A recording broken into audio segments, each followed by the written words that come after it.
travelers, and welcome to another episode of Tales of Teyvat, a Genshin lore podcast. Last week, we talked about Chef Zhongling with our good friend Vanessa, as we found out a lot about her very interesting culinary niches. I think that's putting it nicely.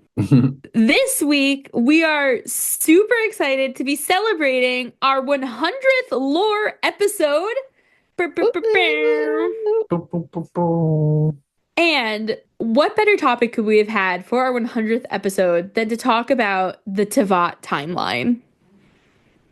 I think it's like a moment of silence for for the yay 100th. Oh, 100th episode equals hell dive. yes.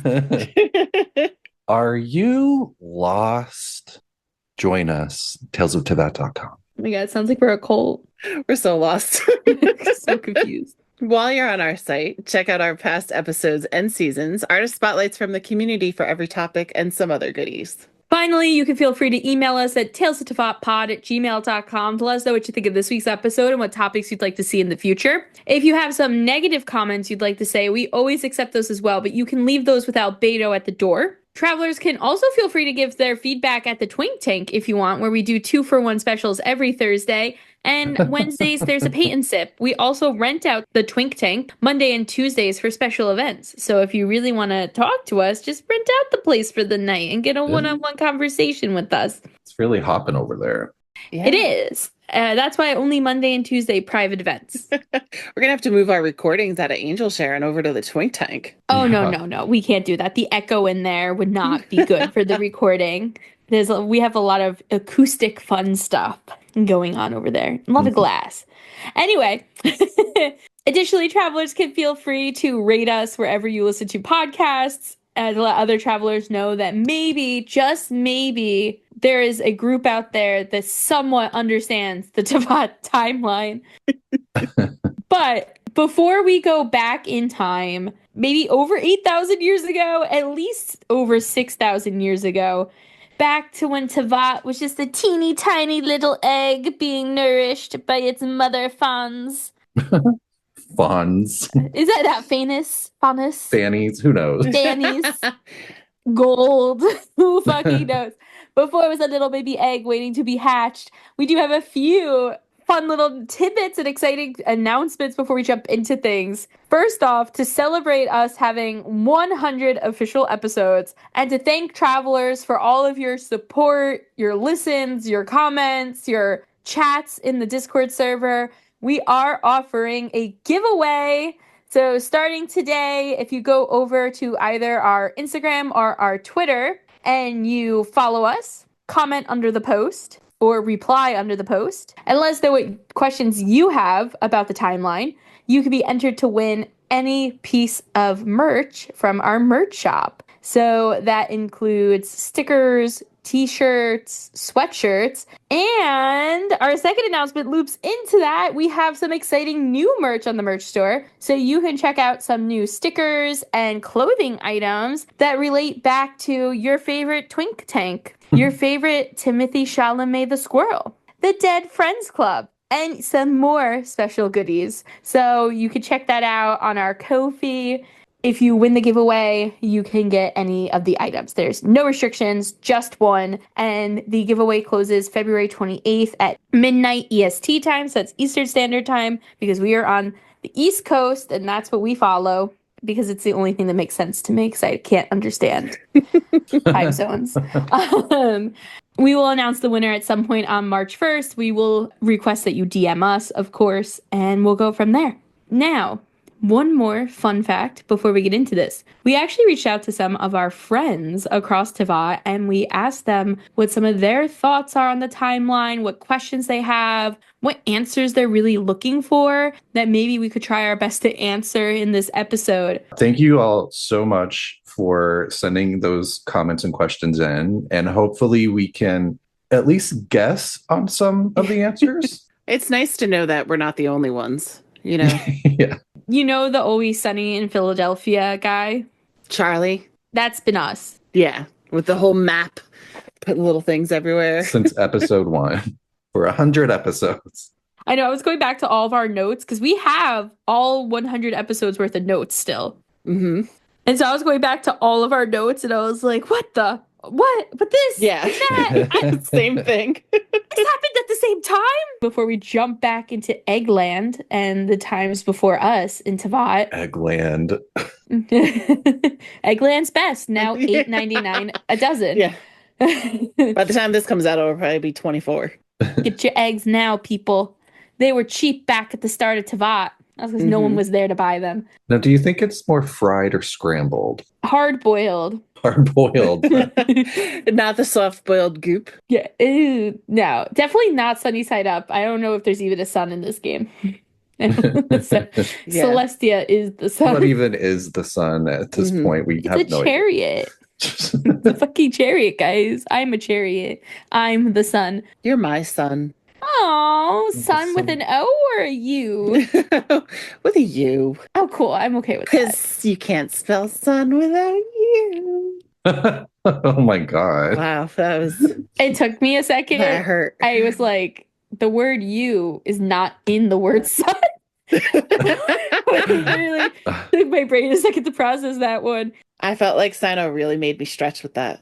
You better lock him away like a how. I know. But a few friends from across Teyvat have written in and given us some questions and thoughts, and we're going to be sprinkling them throughout as we get to the different sections of the timeline. And to start, we actually have our good friend Vanessa, who you heard from last week during our episode about Zhongling. We have Melty from The Resonance, and we have Shades of Teyvat Discord mod, Elliot. Yay. Hello, Tales of Teyvat friends. It is me, your favorite guest, Vanessa. And I would like to first and foremost congratulate you all on 100 episodes. That is a huge milestone that you should be very proud of. And I'm very happy to be a part of this episode, even just in a small way. And I look forward to 100 more. So congrats, guys, and pat yourselves on the back. So in terms of Teyvat's timeline, I'm curious about a couple of things, and maybe you can help clear it up or make it a little easier to understand. But I'm curious about when the light and void and human realms were created and how far apart that was from like the sun and the moon being put in the sky. So those creations, how they relate to one another in time, and then also how far away those are from the creation of Irminsul. And I'm curious as to how far away that is from the time of the gods of like Barbados and Morax, which I guess are the more modern times. So I'm curious about that and when those early creations happened, and then fast forwarding to, the modern gods of, Barbados and Morax ruling. I'm also hoping you can clear up, and maybe you won't be able to because I don't think the game gives us a lot on this, but just when and how long the travelers, us and our sibling, have been in and around Teyvat, and maybe some theories about that. I think that they've been there a very long time, but I think that's inconspicuous, really. And then my last curiosity and question is again about the travelers and the time after the cataclysm. And so I know it's supposed to be 500 years that we have entered the game and we're there with Paimon for the first time from the cataclysm, but really, is it really 500 years? Do we have any other theories about how much time that really was? Are we just like sleeping on a beach for 500 years? I'm still not really clear from when we first see that cutscene of us getting, with the unknown god, that opening cutscene to the Paimon, how much time is really between those two scenes of the unknown god cutscene and the discovery of, okay, now I'm here with Paimon. So hopefully these questions make sense and you can hopefully clear up some of this and maybe make some sense of it with me. I look forward to listening to see what you guys have to say. And again, congrats on 100 episodes. Love you guys. Bye. Hello, dear travelers. It's Melty, one of the co-hosts from The Resonance, a weekly Genshin Impact podcast. I've been graciously invited to have my own little mini segment on the Tales of Teyvat, episode 100, going over the Teyvat timeline. Thank you, by the way, to the members of Tales of Teyvat for letting me do that. And of course, congratulations to 100 episodes. It's a huge achievement, truly. But I was asked if there's anything that I want to talk about regarding the Teyvat timeline. And as a matter of fact, there is. Because I got one huge issue with it. Sorry to be a Debbie Downer here, but yeah, I got a bit of a issue with the Teyvat timeline. And of course, I don't have a script with me. I never do, but bear in mind, I might ramble a little bit, but hopefully not too much. So let's see how this goes. So, my issue with the Teyvat timeline. Let's start off with a positive, though. I love the lore in Genshin. I love the timeline. I love everything about it. I love how big it can get and just how small of a part we actually play throughout all of it. Like, yeah, we do a whole lot of stuff from Mondstadt all the way to Natlan currently at the time of recording. But the timeline spans way back, like millennia's back, from like the first Ascenders to the Archon War to the Cataclysm and like everything in between. It's crazy. It's big. It rivals other games' timelines. Like, this timeline makes the Zelda timeline look simple and easy to understand. And that one is simple and easy to understand because Nintendo gave us an actual timeline to look at. And there's the problem. Therein lies the problem, I mean. There is no official Genshin Teyvat timeline that HoYoverse has currently provided us. The best you can do is, if you have a question about it, you look it up online. Or you can listen to the Tales of Teyvat podcast. They might have an episode on one of your favorite characters. Unless it's Farina, of course. But that's neither here nor there. The point being, you got options if you want to look up a question for the lore or the timeline. 9 times out of 10, it will be there. But I just wish that there was an official version of the timeline. Maybe a little bit more basic than going more in depth with the lore, but still, I wish there was a version. So I would like to bring up my own hypothetical for if HoYoverse decided that they cared a little more about making the timeline more casual friendly to look at. So, for example, bear with me here.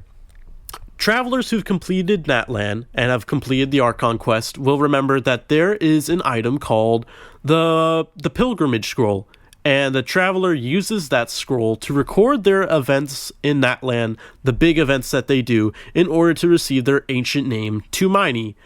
And what's cool about that is the events that you do, i.e. the Tribal Chronicles and other things like that, you physically see it get recorded in the Pilgrimage Chronicle. And when you have enough filled in, you get your ancient name. And I thought that's a really cool thing. I wish they could have done something more with that. So what if they did? So here's my hypothetical. In the next Imaginarium Theater update, when you go into the theater, one of the paintings on the walls will be replaced with a timeline board. And you can go up to it, and travelers who've completed all the Archon quests currently and everything like that will have the timeline filled out with everything from like the first Ascenders to the Archon War to the Cataclysm. Everything that's mentioned, even if it's just one bit of dialogue by an unvoiced NPC, will be there. And then the more books that you find, the more lore that you find in the world, that will also be filled out on the board. And it will be a very like casual, friendly way for people to start to get into the lore without feeling like they have to learn about like 50 hours worth of lore. But that's just my 2 cents on what I think that Genshin could do to make the lore a bit more casual friendly. But that's about all the time I got. So again, a massive shout out to Tales of Teyvat for letting me talk on this segment. And again, a massive congratulations for 100 episodes. It's a huge accomplishment. That's about it. See ya. Hello, Tales of Teyvat podcast listeners. I am Elliot. I am a longtime listener. I started getting into this podcast because I love lore. I've been listening for probably 2 years now-ish. And yeah, so I'm a moderator in Shades of Teyvat Discord group. Yeah, it's been a great time being part of this community, and I am very excited to allow my questions and musings to be featured. I know I've asked the question about the timeline because the timeline is confusing and is involving the timey-wimey bullshit, which makes it even worse. Or it's insinuated that there's timey-wimey bullshit. We don't actually really know. We're not in Ermin's soul, so like in a sense, we don't technically exist in in Teyvat, but our sibling does. And by adding Dane and his quest, I think they were like, oh, we're going to try to make the timeline make more sense. I think they just made it more confusing. I think my biggest pet peeve with the timeline is this weird estimates we have for everything. I mean, we have an approximate time for the cataclysm, which is about 500 years ago. But then these, when we get into the Sumeru desert and all of that, and like even with Inazuma and stuff, it's like, well, it's kind of around that time. And then also with the cataclysm, it's like, okay, that's kind of when the siblings are fleeing. And then I don't know. There's just so much with that. And like, I wish they were just more specific about this happened this many years ago, this happened this many years ago, and this is kind of what happened in between. Instead, we're kind of getting this big convoluted of this is the approximate. And then again, like I mentioned earlier, it's like then we get into this timey-wimey stuff of like, well, when is this a different timeline? Or is this all going to be for naught? Because at the end of the time, Istaroth is going to show up and be like, snap her fingers and be like, just kidding, it all was fake because I'm the god of time. I think once we get to Snezhnaya, and I think once we get more information on Piero especially, because we have as much information I think as we can with Capitano, seeing as I feel like his story at this point is kind of over until I feel like the story goes to where they bring in like the different shades and like maybe something changes. But, with Piero kind of being our last Piero and Dane, I feel like, and obviously our Abyss twin, but I feel like the Abyss twin storyline is going to stick with like the Abyss, and once we go to the Abyss or whatever, and so like I feel like once we get to Snezhnaya, that's when I'm hoping, fingers crossed, that they do Piero justice and they start to tie up all of these because they've left us so many loose ends. I mean, I feel like Dainsleif is like leaving all these loose ends with every quest he shows up in, and we're not really given a solid conclusion. And I'm hoping when we get introduced to Piero, we get that final timeline piece for like Conry and like the Harbingers, and just that kind of gets wrapped up. I feel like they, at this point, because we've heard about Istaroth several times and she's shown up randomly, I do feel like Istaroth will have to make an appearance, and I think she will have to kind of clarify some of the timeline. And I also think Snezhnaya is going to be kind of the final piece of the timeline before we go to Celestia to confront the Heavenly Principles. That is all I have, I think, for this timeline. Thank you. And it's been fun being part of this community. It's always been one where like when you find a community, you stick with it. At the end of the day, like a bunch of nerds talk about the same thing is more fun than like hanging in a room with a bunch of strangers. All right, so really great questions and great comments, and we are going to try to address those as we go through the episode. Yeah, and later on we'll have some questions from some other friends across Teyvat as well as we go through. But that being said, let's go back to Dragonland, aka the egg. I don't really know if it was an egg, but I like to assume there was an egg, but probably We always not. need to have some kind of egg theory. Yeah, chicken or the egg, right? Mm-hmm. Which came first? It's the eternal question about this game, is we don't know for sure how much something really happened, if it's a parable or just mythology that's been turned into, a storytelling device passed down. Mm-hmm. Is it disguised? Or is it a real story that's just in a light novel over at the publishing house in Inazuma? Right. Are we just all characters in a book that Alice is reading? So as far as we're concerned, our first real date is 6,000 years ago. So we're going to assume that dragons is way past that, right? We're thinking like 7,000-8,000 years ago. Who knows? Yeah, Yeah, but at definitely least. more than 6,000. Mhm. Yeah, because 6,000 is like the first time we get a real solid date. Yes. We know that things were happening more than 6,000 years ago, but there's a bunch that happened, and we're not really sure how long before 6,000 years it was happening. Yeah. Right. Could have been a day, could have been a month, could have been 6,000 years before that. Yeah. It's like the most confusing shit, man. I know. Yeah. They haven't made it easy, but I think that's part of the lore of it. Not the lore of it, but the allure of it is kind of putting these little pieces together, which can be daunting, but it's really cool. So back in the day, dragons roamed Teyvat. They're the OG inhabitants of Mhm. Teyvat. Now, like we mentioned, we don't know if Teyvat was just like a cool little planet floating around. We don't know if Teyvat is a leaf falling off the tree of life into the sea of Quanta. We don't know what it is. We don't know if it's a book. There's a lot of questions there. But whatever it is ruled by dragons. Yes, and it was a light/elemental realm ruled by dragons. AKA a 7-layer dip. There you go. Yeah. I know Vanessa mentioned in her question a little bit about the light void realms and stuff. So at this point, that's the only realm we have. Mhm. Okay. Correct. Yes. We know that. So the primordial one came around, and we know, according to the book collection Before Sun and Moon, the primordial one had wings and a crown and was birthed from an egg, Eggland. hopefully hard boiled. And they came to whatever world that's on, and they were like, you know what? I think I'm just gonna like remake this. Like, we're just gonna like do a cute little makeover and make this like just a cute little fabulous place for humans that I haven't created yet. Now, does that not sound like something Alice would do?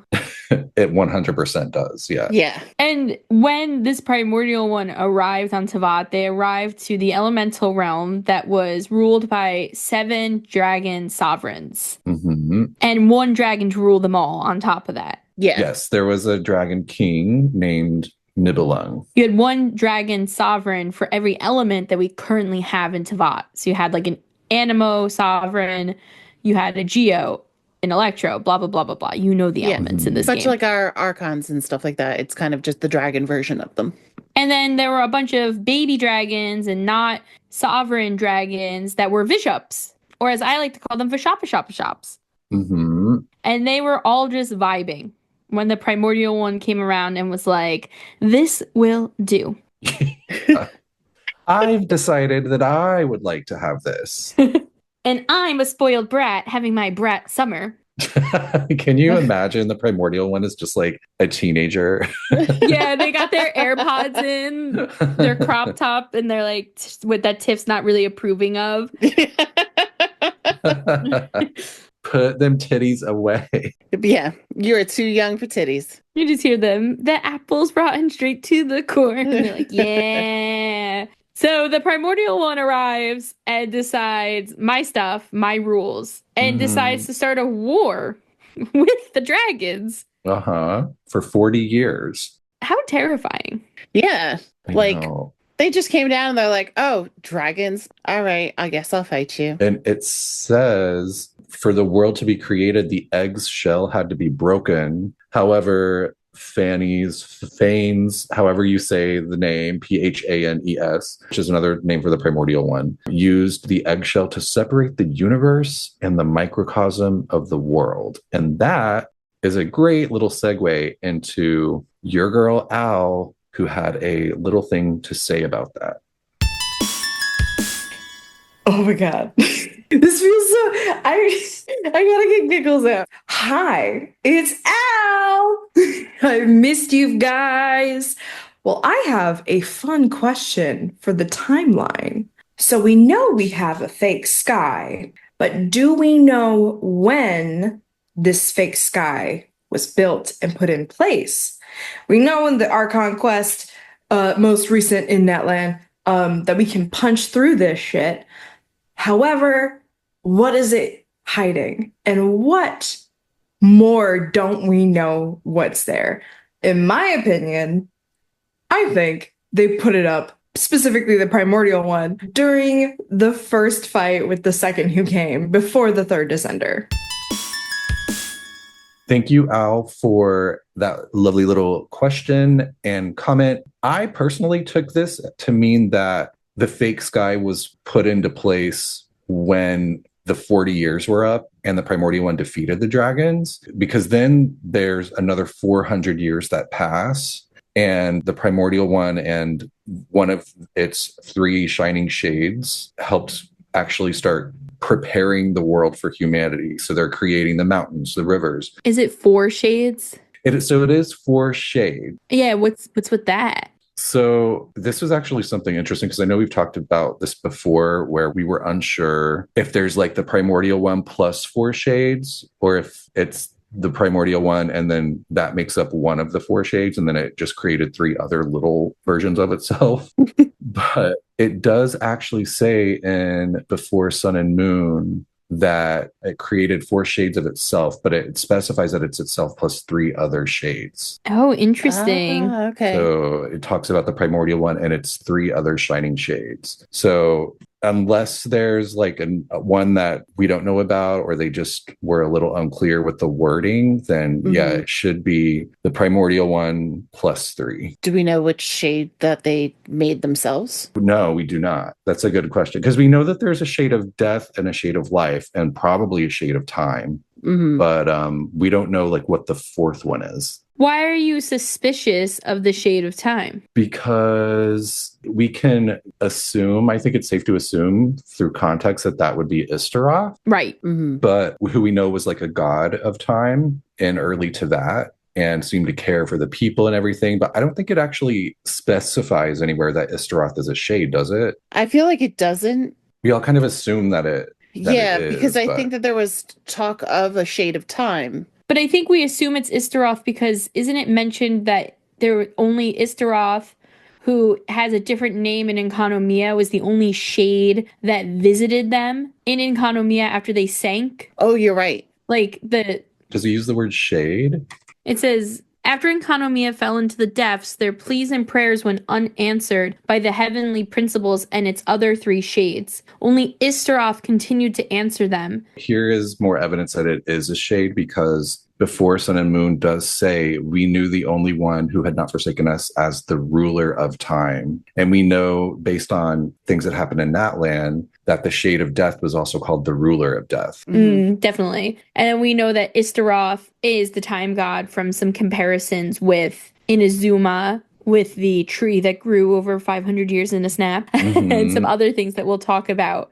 So we have the primordial one dividing themselves up into 3 shades plus themselves, Renova being death, Istaroth being time, and then an unknown life god. But we know that life god does exist. Right. And during this 40-year war that ended in what we assume being, I mean, I know they say it's like the eggshell had to be broken, but it feels like the primordial one put an eggshell around Teyvat, and that is the false sky. Right. So besides probably inputting a false sky, which is more of a theory on our end than fact, they also wrecked the ley lines in Natlan during this time, because that seems to be where the most of the dragon empire was. And on top of that, and I'm going to butcher this name, so please be nice to me. Actually, I'm not even going to say it. The Lord of the Night. I'm going to just say their other name. The Lord of the Night tries to fix Natlan's ley lines with the guidance of Renova, which is interesting that one of the shades right away is like, yeah, we fucked this up. Let me help you out. Now, at the same time, while this 40-year war is happening and they're fighting, the Pyro Dragon Sovereign, I'm not going to try to pronounce their name either. It's Xiuhcotl, fakes his death. So the Pyro Dragon pretends to die during this 40-year war. I mean, wouldn't you? I don't know. When did they start to pretend that they were dead? Like 2 years into it? That's a long time to pretend that you're dead. Yeah. Just throwing that out there. Or just how bored are you at this war that you're like, ugh, I need to die. Yeah, right? You're like, I'm just gonna go over here. I think this is a nice little area for me to die in. They probably saw the primordial one kill Nibelung, or defeat Nibelung, I should say. And we're like, oh shit. Yeah. Just tell her that I'm dead, y'all. And just for clarity's sake, the primordial one is also the heavenly principles. Well, Unknown. it's a hard area because we know that the heavenly principles are a descender. It's assumed that the sustainer of heavenly principles could also be the heavenly principles. And it's assumed that that person, based on the description of wings and a crown, could be Paimon. No, could also be the heavenly principles. So there's a lot of assumptions there, but there's no clear-cut facts that I understand. Yeah, I think it's safe to guess that they are the primordial one. My guess is that the heavenly principles is like the fourth shade. Not positive, but Oh, okay. I could see it like that sort of containing the authority that governs the human realm. But you're saying that if there are 4 shades plus a primordial one, or you're saying that like you think that that's what the primordial one would be doing as a shade? I'm thinking the primordial one separated itself into the 4 shades. Okay. So you have Renova, the shade of death, you have the unknown shade of life, you have Istaroth, the shade of time, and then you have the sustainer of heavenly principles. This is just an assumption that I'm making. No, I only asked because you brought up the theory that there's only 3 shades. So I just wanted to like confirm where we were with that. Right. So then like what does the primordial one do at this point? So they 400 years pass while they're preparing the world for humanity. And like I said before, they're creating like the mountains, the rivers, birds, beasts, fish, flowers, grass, trees, and then finally humans. Very creation theory. Yes, definitely. So this is like the creation of the human realm. So, and we've talked about this in episodes before. So the primordial one is creating the human realm sort of on top of the light or elemental realm. And this also coincides with some other things, which includes the shade of life creating Egeria in Fontaine, what is now Fontaine, to be the new heart of the primordial sea, because the original Hydro Dragon, of course, was overthrown. And the original Hydro Dragon living in the primordial sea sort of was the beating heart of the world and creator of life. So primordial one is like, you're out, your time is over, bye-bye. And so they needed to create a new beating heart of life into that. So they create Egeria. And Egeria was created with raw materials from the world, which means there were no outside elements. Mm-hmm. They needed to do that, I guess, to help like be able to create life into that. But of course, that also kind of means that Egeria is a little bit of an outsider when it comes to, the gods and the primordial one, which will come into play a little later. Yeah, she doesn't maybe feel like she should be the one bending to rules. She feels like she is the rules. Yeah, and the primordial one has something to say about that. I mean, let's be real. The primordial one has something to say about everything except for things that happened in the last 10 years in Teyvat. Right. Then they disappeared. They said, I don't give a fuck. Do what you want. I'm going to sleep, like Venti. I'm going to sleep. I'm going to bed. So the primordial one loved the humans that it made and made sure that they were very happy. It says that if there was hunger, the heavens would bring down food and rain. If there was poverty, the earth would bring forth its riches. If melancholy were to spread, the heavens would reply with their voices. So this is really, after the primordial one fights the dragons for 40 years and then 400 years they spend preparing the realm for humans. Once the humans are there, it sounds like heaven on earth. And this becomes what we refer to often as the unified civilization that spans the entire world. Mm-hmm. Now, at this time, we also have angels that are living among the people, which later become Seelies. And the angels were acting as divine envoys and were sort of like the gateway of humans to be able to have communication with Celestia. And the civilization was basically worshiping Irminsul trees in the ley lines. The Irminsul trees around Teyvat became like very important to the religion and culture at the time. Mm-hmm. So that's also happening. And the angels are huge, right? Like that, I think that's really important. Like in all these paintings that you see across Teyvat, whether it be in Dragonspine, it be Surumi Island, it be in Chenyu Vale, these angels that we're assuming that these are angels showcased in all the paintings, but they're huge. They're like as tall as a mountain. They do, yeah, they do look larger than the depictions of humans. Which is surprising. It almost feels like the angels took over the roles of the dragons. Because I'm assuming the dragons were big. I've seen a pep. Yeah, and they always kind of seem to give that like protection kind of look like you would see in IRL paintings and things like that, though. Like where you would see in some Christianity, you know, like Renaissance paintings where you'd see God or whatnot being like shown as this like all-encompassing figure. So I wonder if it could be something like that, and they're not as huge as we're thinking. Right. I love the idea of them being ginormous. Don't get me wrong. Yeah. And I mean, there are accounts of angels like Nabu Malikata later, and they don't say anything about them being giants. But then we also know that there are giants in this game. Like there's one in Natland. So we know that is something going on. But I always wondered too if the angels can change their form.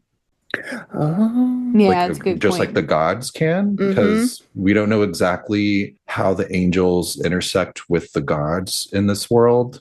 Well, we know a little bit from Chenyu Vale, though, right? With that giant like receptor in the sky that we like put back together. Is that not a communications device that the envoys used? Yeah, and I just mean in terms of their abilities, like how similar.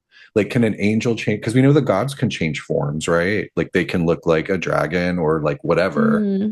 They can be giant. They can shrink themselves down like Woba.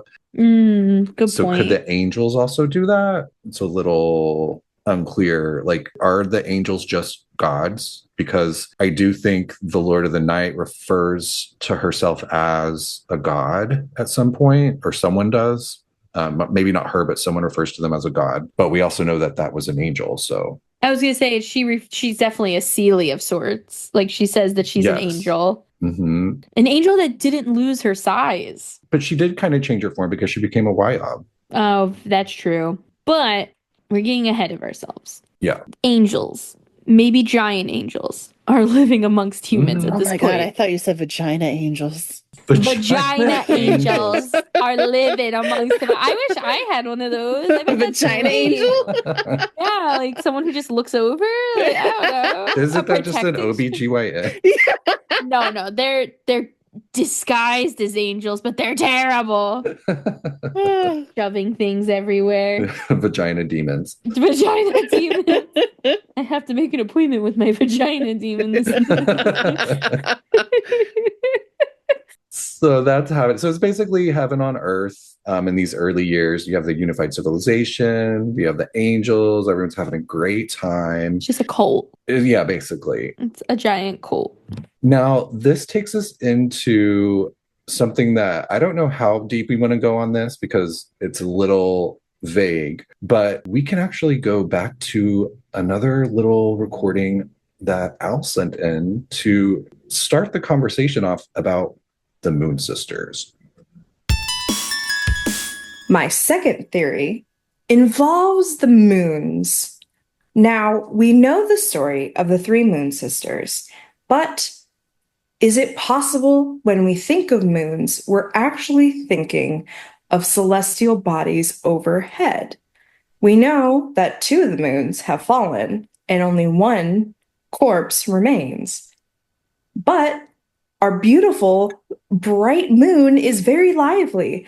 But what else do we know is somewhat abandoned, decrepit, and kind of disheveled? Celestia, right above our noses. They talk about the realm of Aaronrod, specifically with the Moon Sisters, and that translate from Welsh into silver wheel. And when you look at Celestia and how it's made, it kind of looks like a wheel with the center being like all the spokes kind of connecting into the center, which is like that big city. There's also possibly a lunar palace floating up in the sky that had moon sisters in it. Arya, Canon, and Sonnet. And so that was also happening, maybe, unless it's just a story. We should make a cover of the song from Hamilton with the sisters, but it's the Moon Sisters. Angelica, Sonnet, Liza. Arya, and Canon.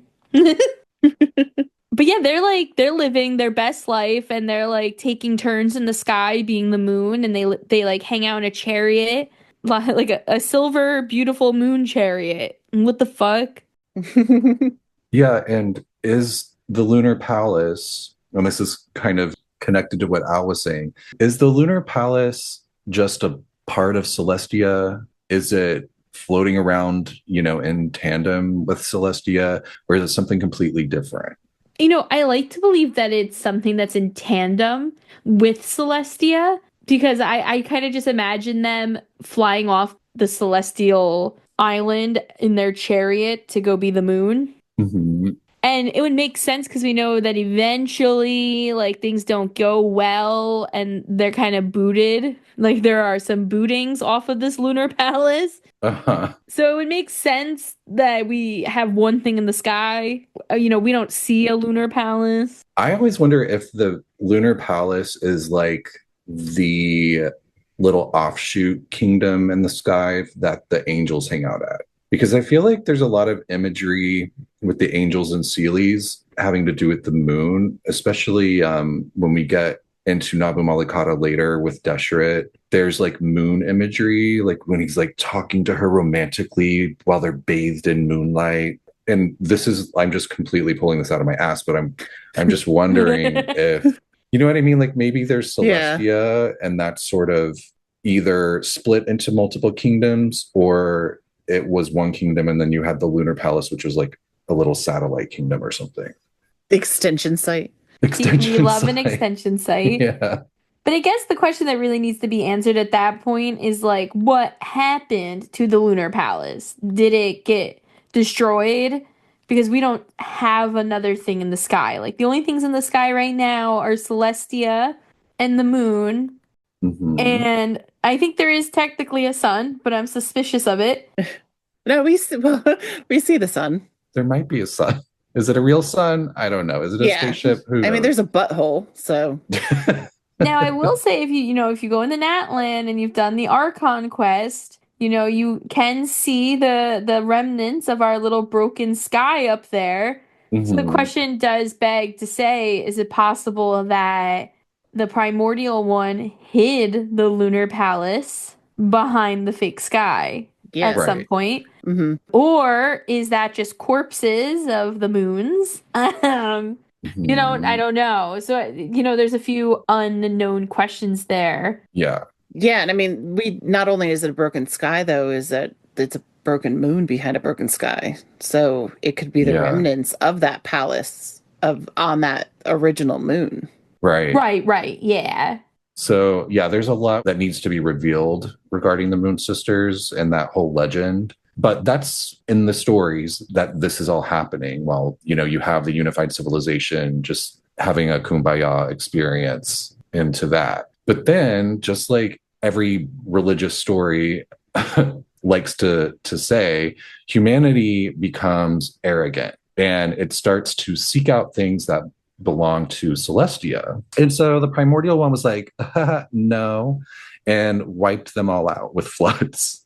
Which is just like, why? Because they were little arrogant humans that need to respect God. And so God was like, here's some floods. I mean, we've mentioned this before, but a lot of people know there's a lot of different flood myths in religion. Mm-hmm. So this is like, the Teyvat version of it. This is the first one. It's Mesopotamia. It's the easiest way, and even when it comes down to, if you study like cults and things like that, of the easiest way to get people to follow you is to break them down first and then give them something to be rejoiceful for. So by flooding them and making them be in despair, you can rise them up again, and they'll be like, oh my God, look at this. Yeah. Kind of ironic to say, oh my God. But, to be like, oh, hey, like, we need to follow X, Y, or Z because they've made our lives so much better. Yeah, and it really wipes out the ego of humanity. along with like a lot of the knowledge and everything. So the humanity basically starts over. Yeah. And are basically scattered into like little disparate tribes. So there's more of like separated tribal culture around the planet. And we do know that there is at least one survivor named Sibylla, who was an angel and what later became Remuria. So we know that Sibylla survives the floods and is like hanging out guarding an Irminsul tree. And we'll talk more about that in a little bit. Yeah. So while humanity is like, oh my God, our God saved us from the mess they made, how great, there's a new trauma coming in. One that the primordial one most likely was not anticipating, and that is the second who came, who brought more problems than just themselves. I don't know if we know this for sure, so help me out if you do. But when humans become arrogant and Celestia sends these floods in, was that connected to the second who came disaster, or was it before? Or do we not know? I don't think we know. Okay. Because we know that their battle causes a lot of disasters as well. So, and this is such a big time span because we're still at like 6,000 plus years. So Celestia could have wiped out humanity with the floods, and then humanity could have sort of rebuilt itself a little bit, and then this other thing happened. Yeah, we had to look a little bit appealing to somebody else to come on down. Right. I feel like it's just like a coinky dink. I really do. That the second who came? I think that, you know, the primordial one was like, yo, fuck you guys. And now it's trying to help them put their pieces back together. And then a second person comes and they're like, fuck. Kind of the same way, I guess, like the original was just like hopping around worlds and was like, okay, this sounds like a good place. Yeah, exactly. Like, I don't think they have anything to do with one another. Yeah, and if you think about it too, like, what did the second who came sense that the world was weak and like come and attempt to do something? Like, the world being weak wouldn't mean that the primordial one would be weak. True. So people are rebuilding, and we can assume to a degree that during this rebuilding time, Enkanomiya is created and founded. And while we can't really confirm or deny, I'd like to throw in that at the same time, the upside down city in the chasm was most likely around. Right. That makes sense because we know that it's really fucking old. Yeah, we know it's older than Conria, and we know that it's possible that that place was built pre-cataclysm whole. There's no confirmation. I'd like to believe it was chasm hole. And when the chasm formed, the people kind of were like, why are we here? No, I have no proof to that. That's just what I like to think. But we could believe at this point that there are some other kingdoms that have appeared in other city-states and things like that. Now, do you think that we're also in a form of like Pangea at this point? Or do you think we're as spread out? Do you think Teyvat's as spread out as it is now? Well, that's a good question. And I think it was probably a more Pangea-ish because I think there is some lore about like the islands of Inazuma being formed by all these floods that happened. Which is why there's so much underground stuff in Inazuma too. Like in Kanomiya being under the ground. Over in Tsurumi Island, you have some underground ruins, some of them under the water.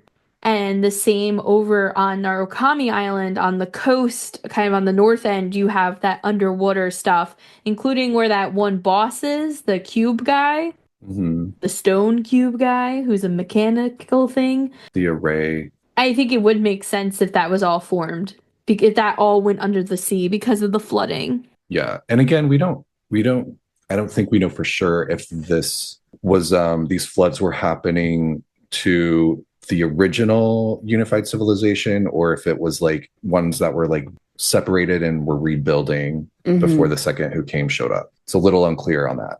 So then the second who came comes down and he's like, hey, bitch, I want this. And he starts a war. So now there's another war going on between the primordial one and the second who came.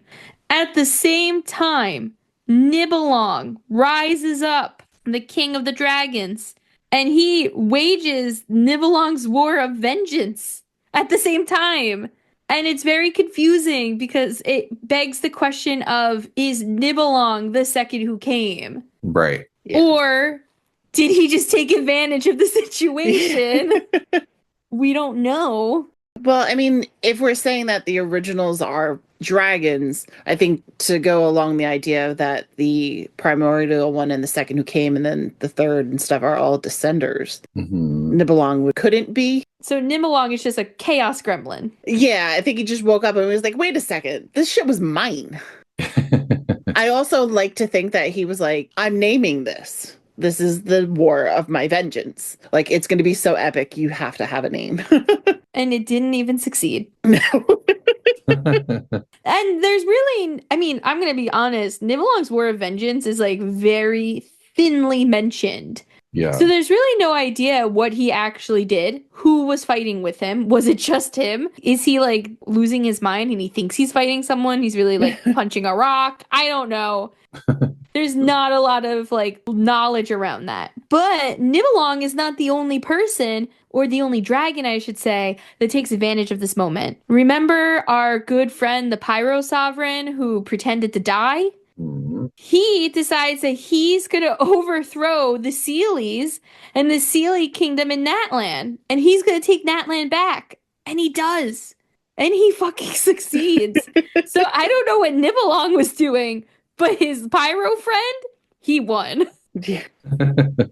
And the one thing, though, is that it brings them back to a time of quote-unquote savages with the humans. Like, the human race that lives there is just so depleted that they're called savages again. And that's very reminiscent of Remuria. Also, the dragons ate the Seelies. So the dragons in Natland ate the angels. And that's why there's no Seelies over there. Because they ate them. They were hungry. But they're so tiny. Well, they might have been huge. I know, they may have been huge. I realized that as I said it. It's like Zhongling wanting to eat Dvalin. Like, but they succeeded. But here's where things get even more complicated. Let's talk about the fall of the angels, because we don't know for sure if that isn't tied in with the second who came and that whole war. So we know that an angel falls in love with a, quote, traveler from afar, which couldn't that be the second who came? Oh, that's a great point, Brandon. And so we know that an angel falls in love, which is forbidden, and it activates this curse that causes most of the angels to devolve into Seelies and forget each other. And they call them like husks, right? They're like the husks of who they used to be. Yeah, and those are like the Seelies you see in the game that like lead you to their little Seelie courts and everything. And they're just, think of them as like a exaggerated version of what happened to Guoba. Like they don't have their memories. They're just like little, sparks of what they used to be. It doesn't happen to all of the angels because we know that Nabu Malikata survives, but they all are exiled. So something happens where the primordial one's like, you're out, you're done. I don't want anything to do with you. Go down to the planet, get out of my face. And it's implied that this all happens because one falls in love and basically marries this outsider, which the Moon Sisters were said to have witnessed their union in the Lunar Palace. And that's sort of what happens. And then it sounds really scary because they all go crazy and kill each other. Yeah, they say it's like 30 days later, there's a huge calamity. So they got married 30 days later, boom, right? Terror. And then the traveler and the Seelie who got married, they decided that they were going to like exile themselves and run away, but they couldn't. And I'm assuming when the primordial one or whoever's in charge of the Lunar Palace caught up to them, they wiped both of their memories as well and separated them. Which is so devastating. Like, I know they don't know how devastating that is. Yeah. But that's devastating. Now, was that, they were considered the Night Mother? The one who did that? Was it Night Mother? Are you referring to like Bamboo Forest, the book series? Oh, yeah. Am I putting that together with the Moon Sisters? And there's no confirmation, but there's been a lot of assumptions that Night Mother could be something to do with the Seelies or could be gold. Could they also be a part of the ruler of the Night Kingdom? And honestly, at this rate, they could also be my mom. Like, you know what I mean? Like, it could be Renova. There's just no confirmation on anything. Like, Meet you guys at my Now- family reunion. I will say, if you said that the outsider that one of the angels fell in love with, that their memory was wiped, is Yes. that right? Just like the Seelie. That might lend credence to the second who came not being that traveler from afar. Just because we know later when the third descender shows up, the primordial one and the second who came team up together. And quickly, before we jump into the third guy, the goop to be, during this battle with the second who came and the primordial one, they wreak havoc on all of Teyvat. There's this potential issue going on in the Lunar Palace, and then Teyvat itself is a hot mess. Yeah. And Kanomiya falls into the sea and is forgotten by everyone. Except Istra. Except for Istaroth. And then you have the Pyro Sovereign overthrowing the Seelies in Natlan. And a fun little fact, during this time is when a How gets put in prison. This is when he becomes Pixel Dragon and gets locked away until Kaniche finds him in modern times. That bitch is old. At least he claims. This is what he claims, right? Yeah. Like, I don't know how much we trust a How. I would like to trust him, unfortunately. This is also when this battle ends. So when this battle ends between the primordial one and the second who came, we have no confirmation of who won. We have no confirmation of what happened to either one of them after this war. From this war, I should say, because we know what happens next. We have no idea what happened in Nibelung's War of Vengeance, except we assume that Nibelung is dead at this point. Even though the Pyro Sovereign survived, so I don't know how that logic works out, but it does. And at this point as well, Teyvat is so fucked up that this is when the primordial one decides to drop Skynails across Teyvat to try and hold everything together. So basically, originally used the Skynails as bandages. And it's really interesting because if you remember Tiff's worst nightmare, the thunder manifestation over on Sarai Island, Capeteer, however you pronounce it, you know what I'm talking. Yeah, Thunderbird, Electromoth, whatever. They actually remember seeing thousands of years ago strange objects fall from the heavens, and remembers one landing on Surumi Island, producing the fog that is there. And then eventually a tribe of humans showed up and they started to worship her. So we don't know when the worshiping happened, but there's actual physical evidence of these Skynails falling. And we also have in Chenyu Vale a painting showcasing a Skynail falling as well. It looks like possibly in Natlan, which would make sense. Chenyu Vale would probably see that, but we're not 100% sure. And if Brandon is right in saying that all this shit happened with the Lunar Palace during this war, it's also important to note that the Moon Sisters, 2 of them died as well. And one of them is the moon in the sky, quote unquote, today. So this war, even though we have no idea who came out as a victor, fucked a lot of shit up. Yeah. And isn't Nibelung something to do with like forbidden knowledge here too? Well, no, yeah, Nibelung had, after being defeated by the primordial one originally, when they originally showed up, had sort of been biding his time.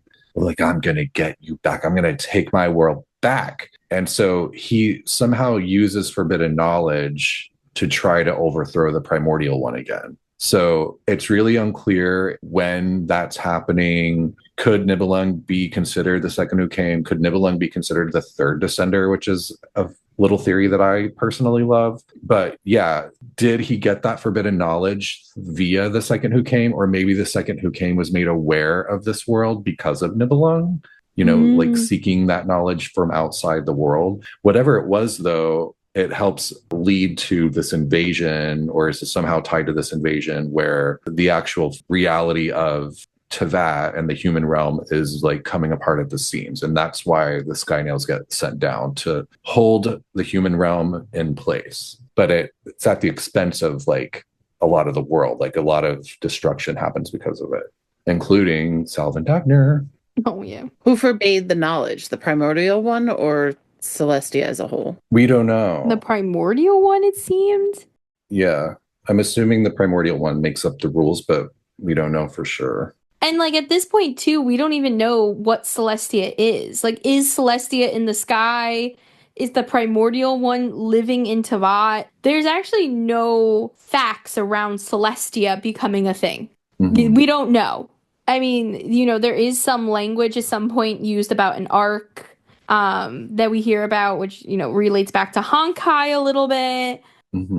But there is no, and then you have the Lunar Palace. So is the Lunar Palace Celestia? If it's not, there's never a timeline note of a celestial appearance for that. Okay. Which is annoying. Now, Brandon, you brought up Salvin Dagnir, and so I was a little confused with where Salvin Dagnir fit on this timeline. Do you think it's during this time, or do you think it's later during another Skynail situation? So I only know of one Skynail event, and I'm assuming that they were all sent down at the same time. That could be wrong. Like maybe some were sent down and then more were sent down later. But I've always thought of it as like all the Skynails were sent down at the same time. Okay. So I would think that this was, you know, around 6,000 years ago that this happened. So then it's safe to assume, because Dragonspine was originally Iceland, it was beautiful and green.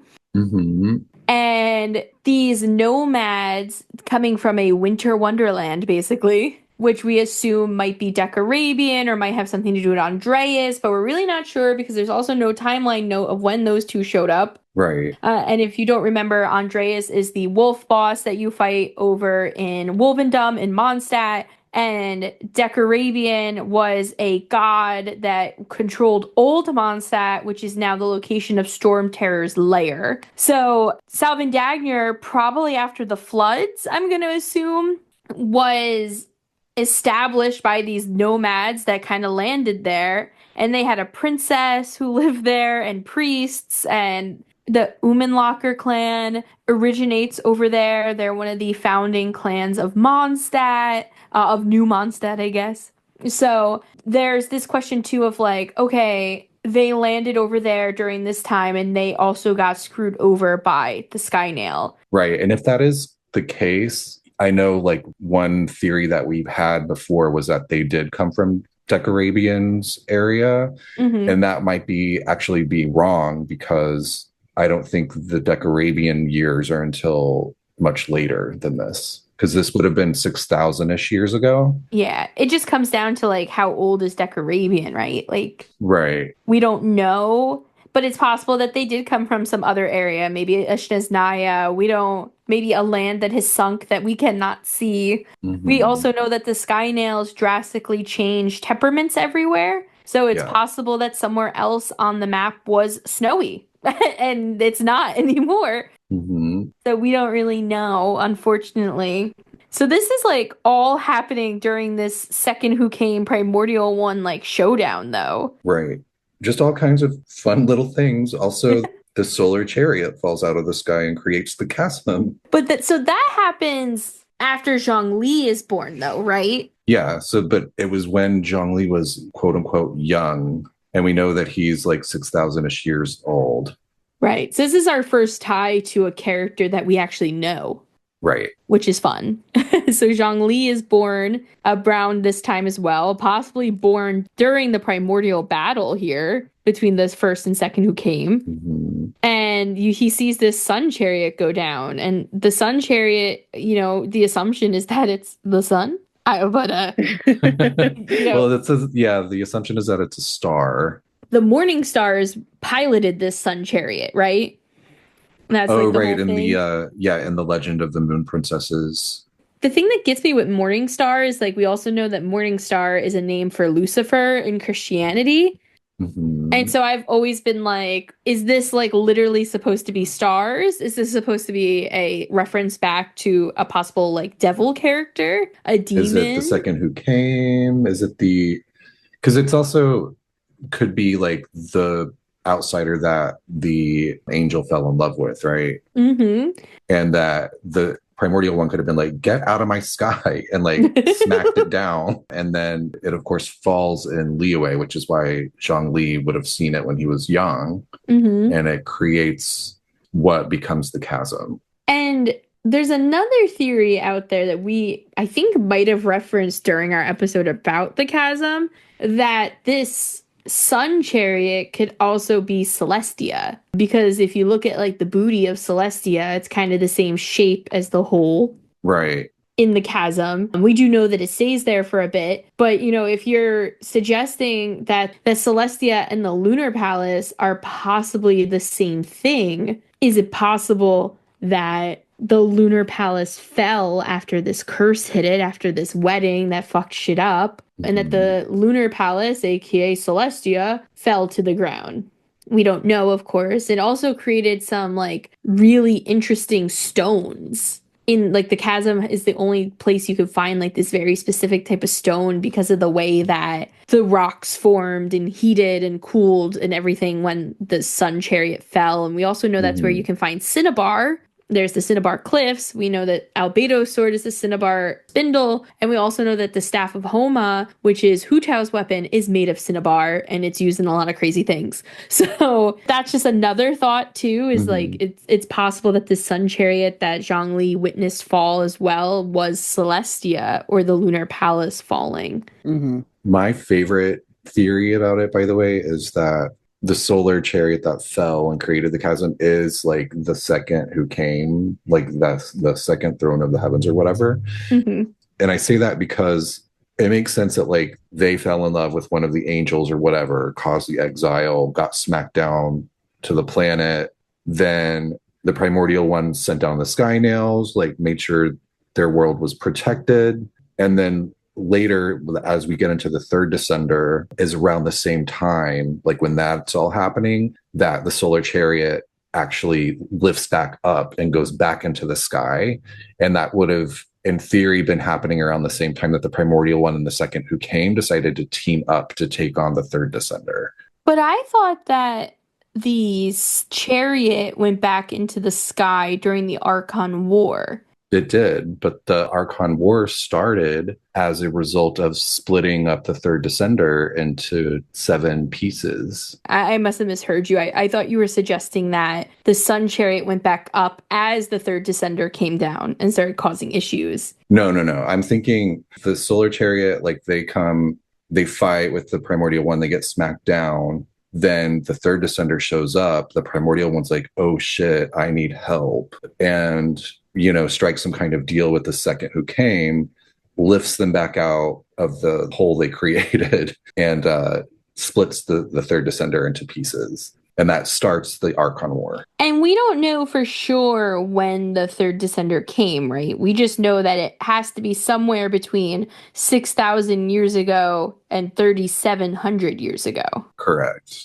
And during this time, we know that Enkanomiya, which is, sank into the ground, is being ignored by everyone but Istaroth, who actually goes down there and gives them the plans, basically, to make the Daniki Makoshi, which later becomes our light bulb god that we've referenced before, which then also leads to the Sun Children being a thing. And we talked about that before, too, in an episode of my little grand theory I'm working on, where it's like, could Istaroth have taken the technology from the second who came, which could have been the solar chariot, and taken that down into Enkanomiya and given that to them so that they could create the Dainichi Makoshi? That's interesting, because why would a time god know anything about sun anyway? Right. And it's called the Chariot of the Sun. So like maybe that was technology that they brought in from outside of Teyvat. Interesting. So just a couple other things before we get to the third descender of what was still happening. And we're in between 3,700 years ago and 6,000 years ago. So somewhere in that time frame is when all of this second who came nonsense is happening. So just some other quick little things that we know were happening around that same time, or at least we think they were. After Salvin Dagner gets sky-nailed, we know that Conria is founded as a godless nation. So that happens sometime around the time of that as well. Which is interesting that they formed before the Archons were around. But we know gods were around, but Archons weren't. So that's very intriguing. Yeah, I see what you're saying. Because there were gods just roaming around, but none of them were considered Archons yet. Right. So they were like, enough of this god shit. But then there's also, you have Nabu Malikata, who was an angel that survived the fall of the angels. She comes down into Sumeru and befriends Deshret and Rukkhadevata, and they start their little trio, their little threesome. And we know that the Guili Assembly was formed because Zhongli met Guizhong and were like palling around with Marchosius and everything. And we know that A and Makoto, 1600 years before the Archon War, so like maybe like 5300 years ago, they are like quote unquote born from a divine lightning bolt. So they sort of are like hanging out in what is Inazuma. We also know that Egeria creates the Oceanids and then turns them human, which also leads to the Fontaine prophecy and leads to her being imprisoned by Celestia for her sin.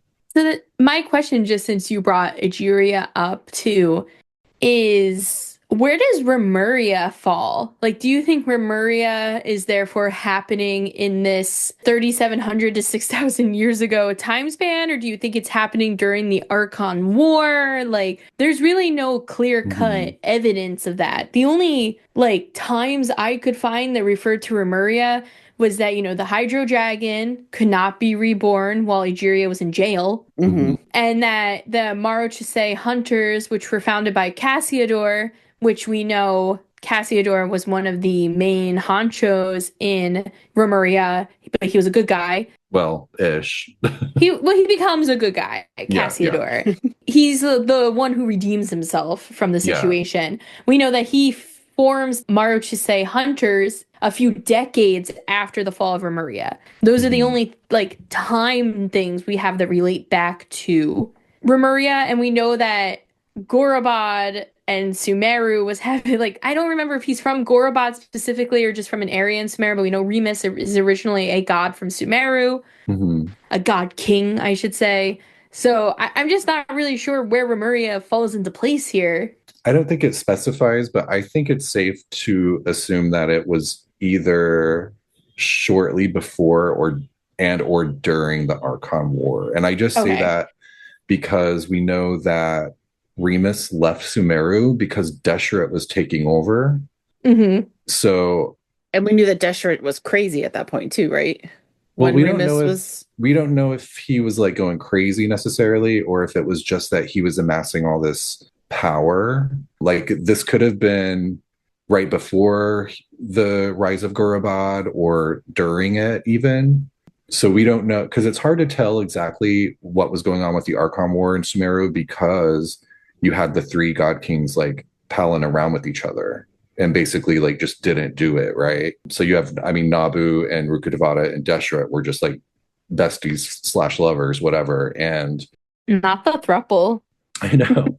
But all this really says about Remus is he was basically, I'm no match for Deshret, so I'm leaving. So I always took it as like around the time of the Archon War. And we know that when he goes to what is Fontaine, it's already flooded. So it's definitely in between the time of like the Second Who Came and the Archon War, I think. And then just to bring this as another clarifying question, I think one of you could answer better than I could. You mentioned Deshret, Rukkhadevata, and Nabu Malikata, the goddess of flowers, the three of them being these buddies. They became buddies and ruled side by side prior to the Archon War too. And Deshret didn't really lose his mind until Nabu Malikata's death, right? Right. Yeah. Does her death happen in the Archon War or before?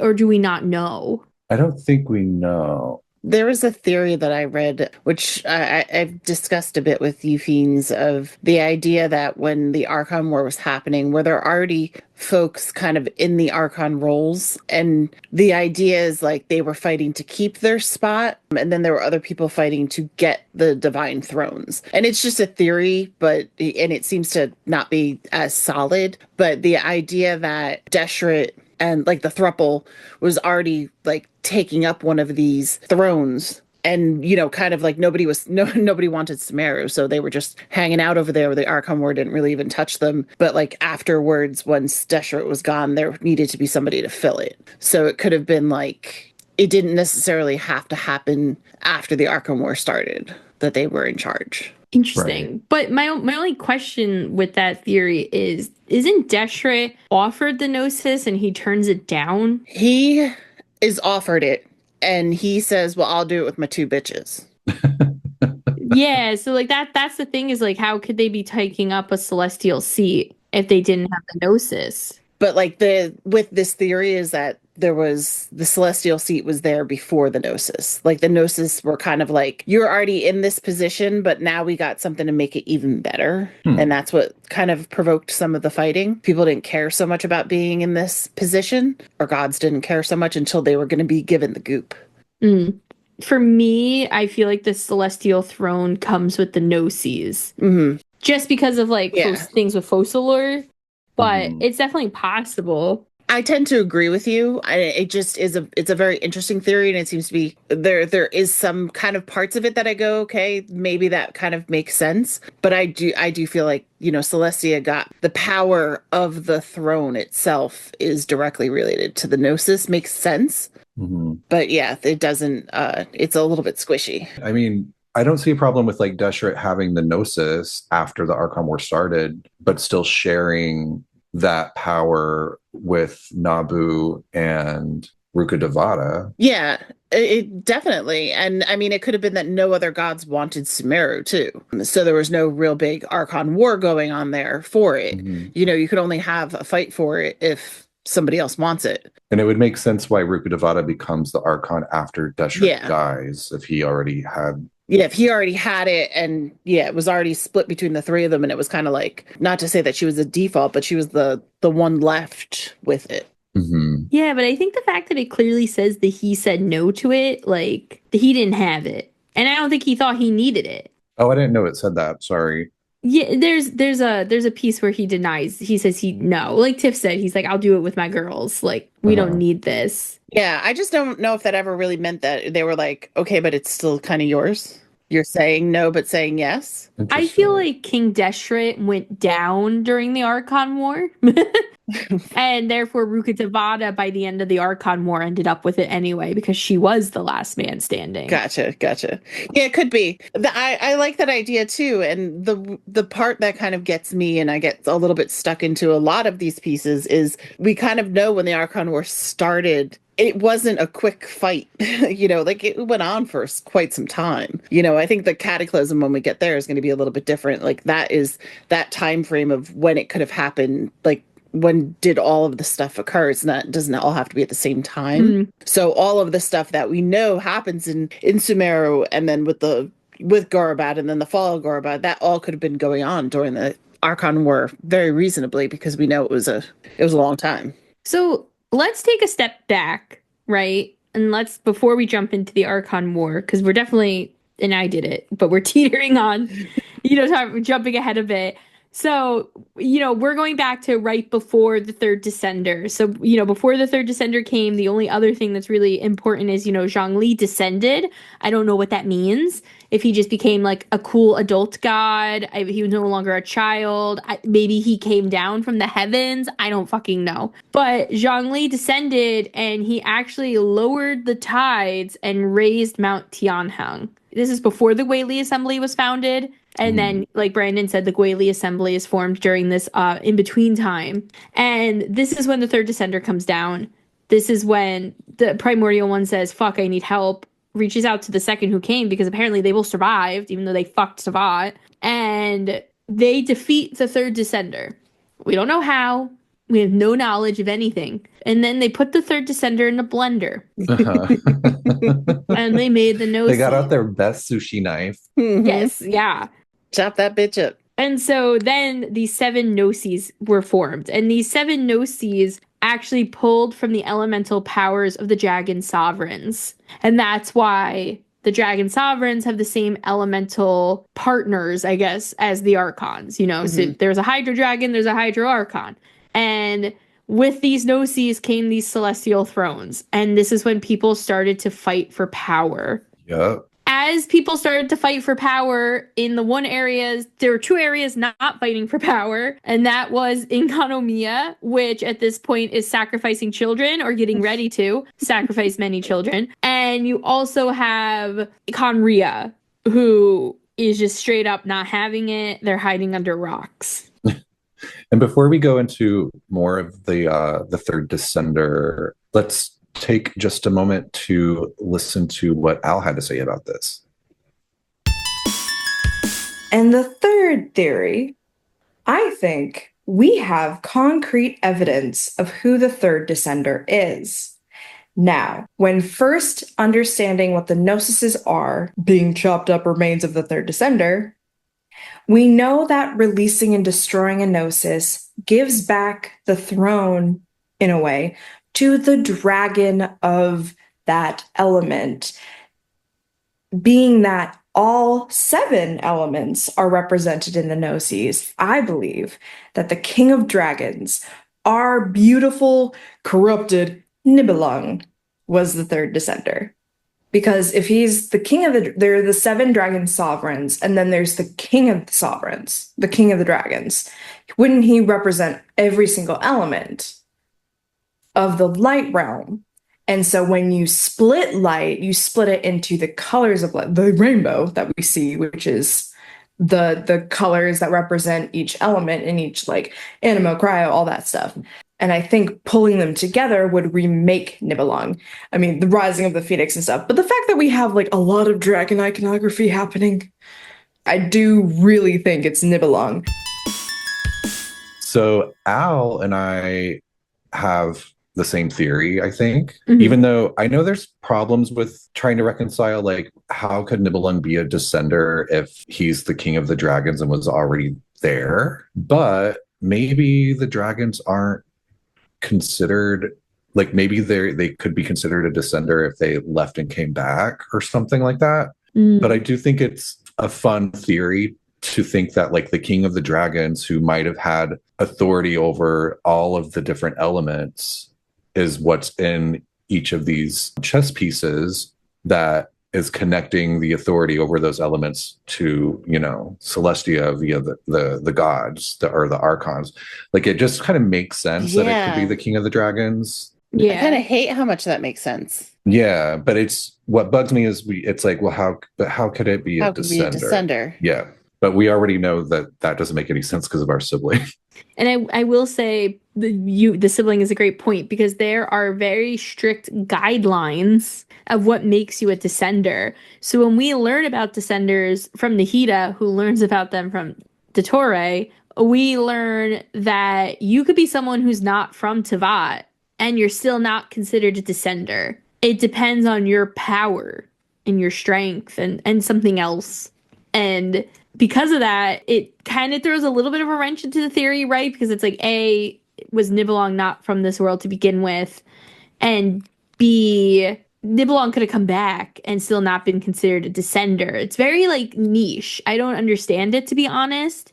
I like the idea. I took it as, like, it's based on if you're recorded in the ley lines, which we know if you're not from Teyvat, you're not. But, Yeah. so we don't know why our sibling isn't considered one, because they also came from a different world just like we did. But we know the Traveler's the 4th descender. But if that's the case, wouldn't the Traveler no longer be a descender because we are now documented in the Natlan ley lines? Maybe.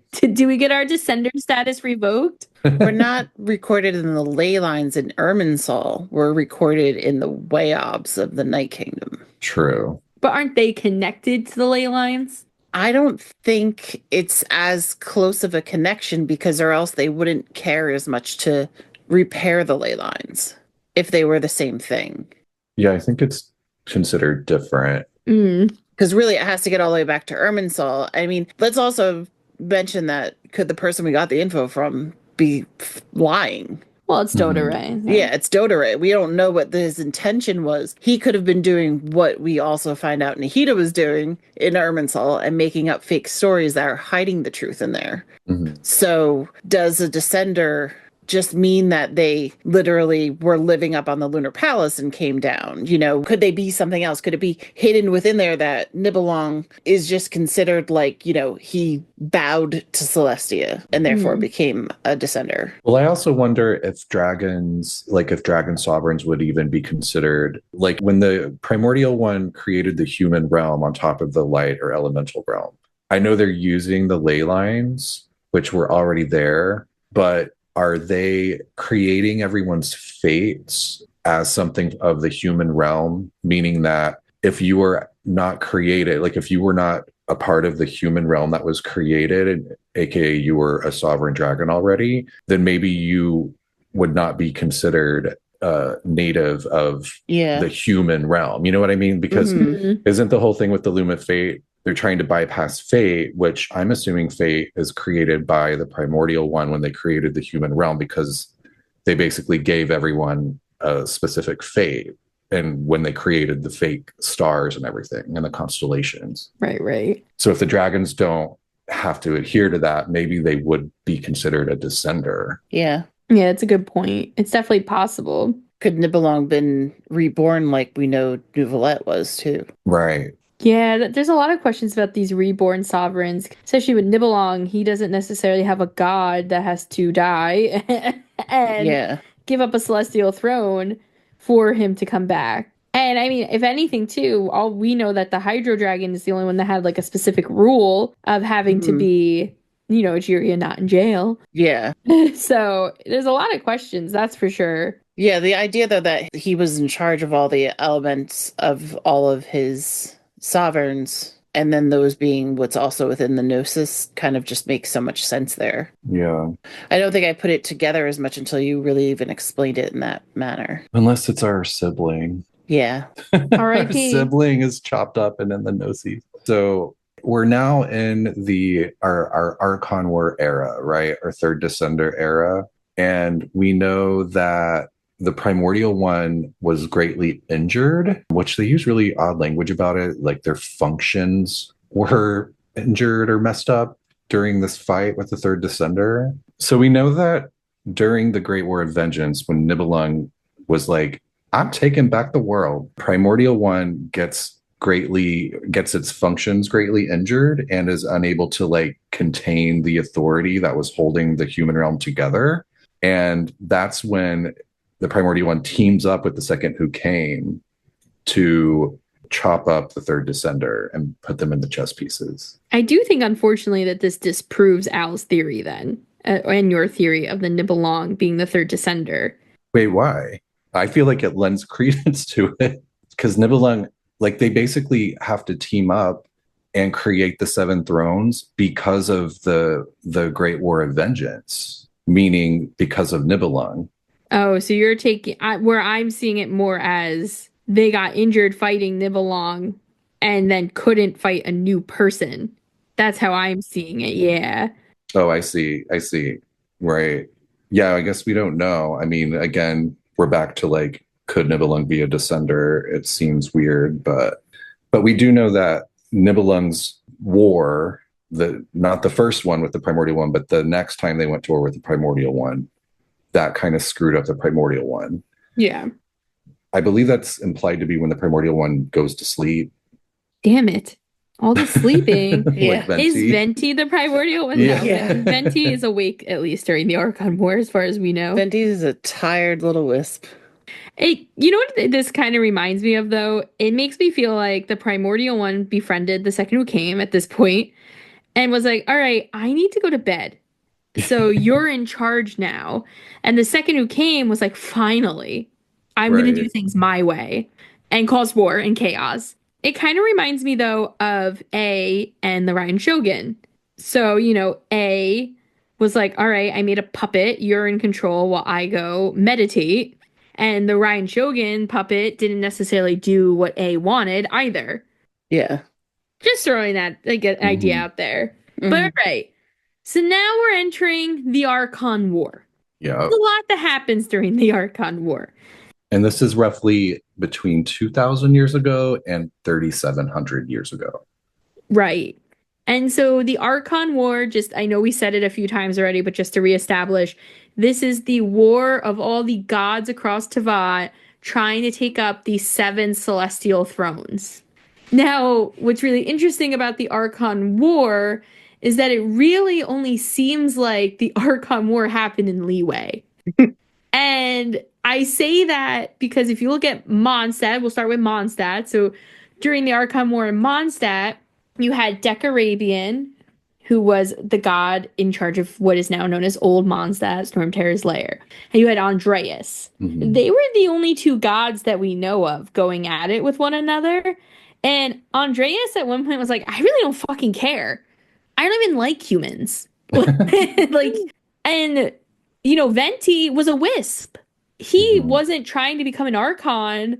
He quite literally was like befriended the unnamed bard and fought alongside him and the unnamed Ravendagner and the other person, and they fought together and they overthrew Decarabian, who was a tyrant god who created an ice storm around Mondstadt and allowed no one to come or go. Which is interesting too that Venti, was already living in Mondstadt as a wisp at the time, because he obviously got stuck in the ice vortex. Mhm. So in Mondstadt, that wasn't really an Archon war. That was a let's get rid of this tyrant. And then they just walked into another tyrant. Who am I to talk? But do you think that maybe Decarabian and or Andreas had already killed a bunch of gods by then? Well, I guess we don't know for sure, but I just took it as like that being near the end of the Archon War, but we didn't really get any lore about like what was happening before then in Mondstadt. The only reason I want to say no is because Venti ends up being worshipped alongside Istaroth there. Mhm. Because when Mondstadt,